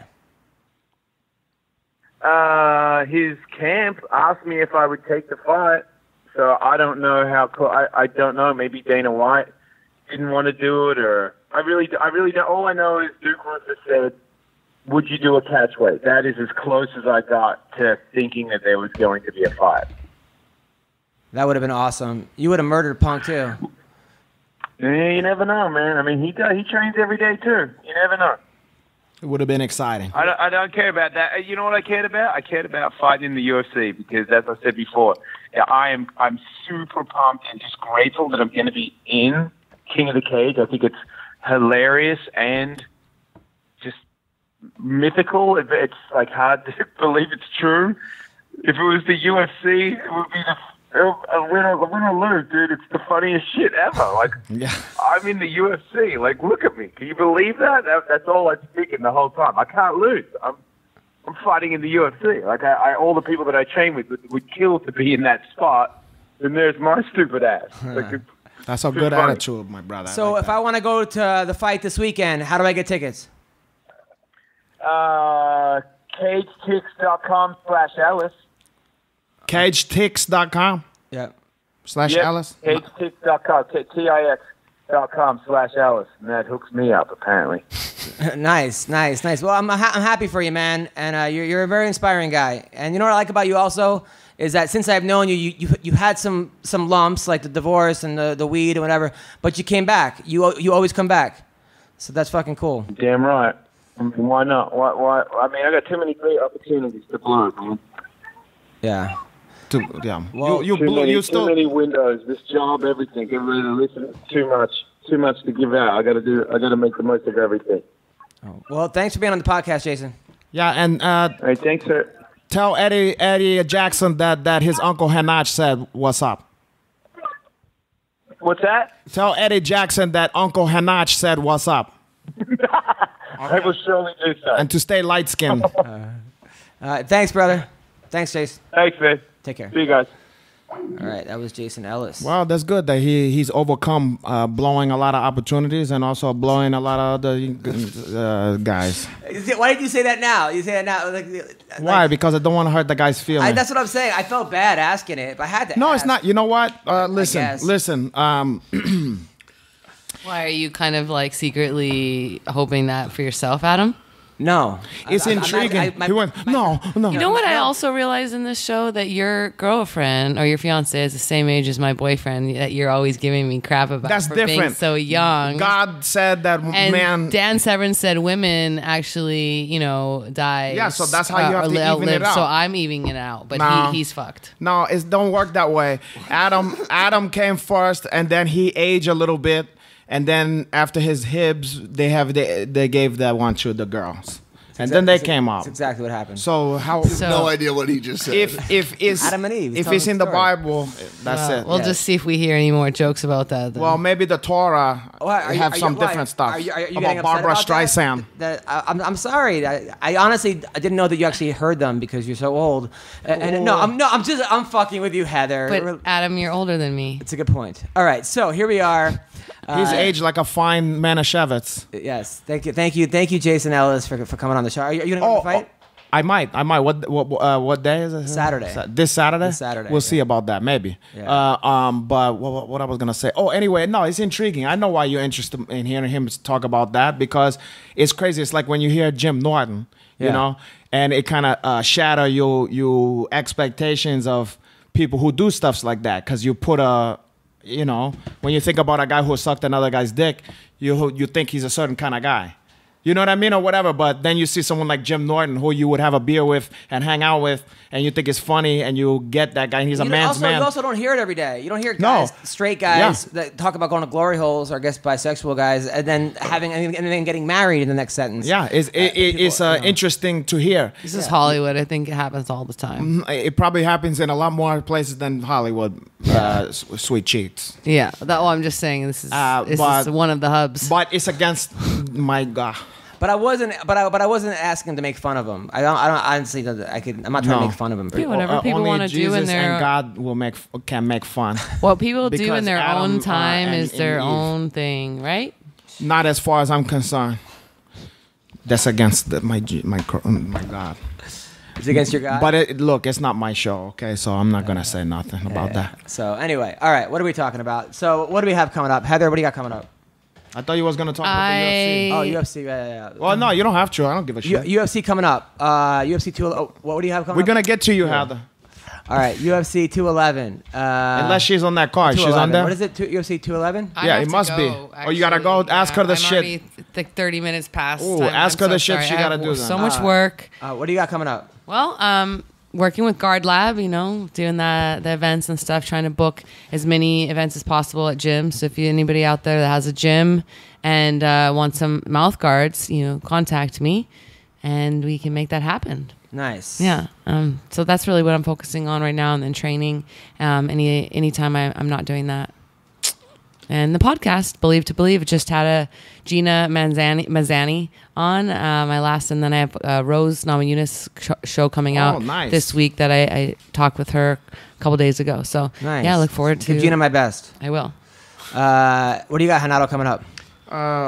God, look, I don't want to. I know the show's going long. I don't want to give a whole list of all the projects and all of the events and things and product and everything on there. So I'm just gonna tell everybody to follow Renato_Laranja on Instagram and Twitter, and I'm gonna keep you informed of all the good stuffs. And if you're a female, you can also put a DM in there, and you can talk about other stuffs. Okay, cool. Thank you. Also, today I'm at the Laugh Factory in Hollywood. Laugh Factory. in Long Beach on tomorrow night, Thursday. Sounds like there's gonna be a lot of laughs in there. Friday for night. everybody. Thank you. Thanks, Heather. Take care. Friday night, I'm at the Laugh Factory in Long Beach, and then Saturday at the Haha. Sunday, I'm at the doing the Latino show. Sunday What's night, that? The Latin show, mostly Latin comics and me. Out of what? In Long Beach, and It's called the Latin show. no, yeah, at the Laugh Factory on Sunday night. Where does ha come in the Saturday picture? night is on the Ha Saturday, Sunday night at the Laugh Factory. I think I said that right. Did I screw that up? I don't know. All right. Now I will be at the Standard in Fresno, May 17th. They have a standard in Fresno. Yeah, but it's not the same kind of standard. It's a different kind of bar. Just like it's a standard. Like that's not the name of the bar. It's just a It's called fucking the Standard. in Fresno. Yeah, You're traveling to a bar in Fresno. Yes. Not a comedy club. No, it's called the Standard. They have comedy night Wednesday night. Nice. The Standard in Fresno, May 17th. Thursday night, I'm at the Brea Improv, and then I'm at the Standing Room. No, what is that? I don't know what the fuck that is. I gotta get rid of that. All right, so that's what I'm at. And then Vegas. July, I'm in Vegas at the LA Comedy Club at the Stratosphere, and then in Naples, I'm at Off the Hook Comedy Club. Sicily? Naples, Florida. Italy? Florida, Naples. All right, so- Naples, Florida? Yeah. That's worse than Hollywood, Florida. Yes. Anyway, so that's our show. Thank you, everybody. Thank you, Jason Ellis. Thank you, Dan Severn. Thank you, Renato, Heather, CB. I hope you guys all have a great week. Take care. Bye-bye. Ciao.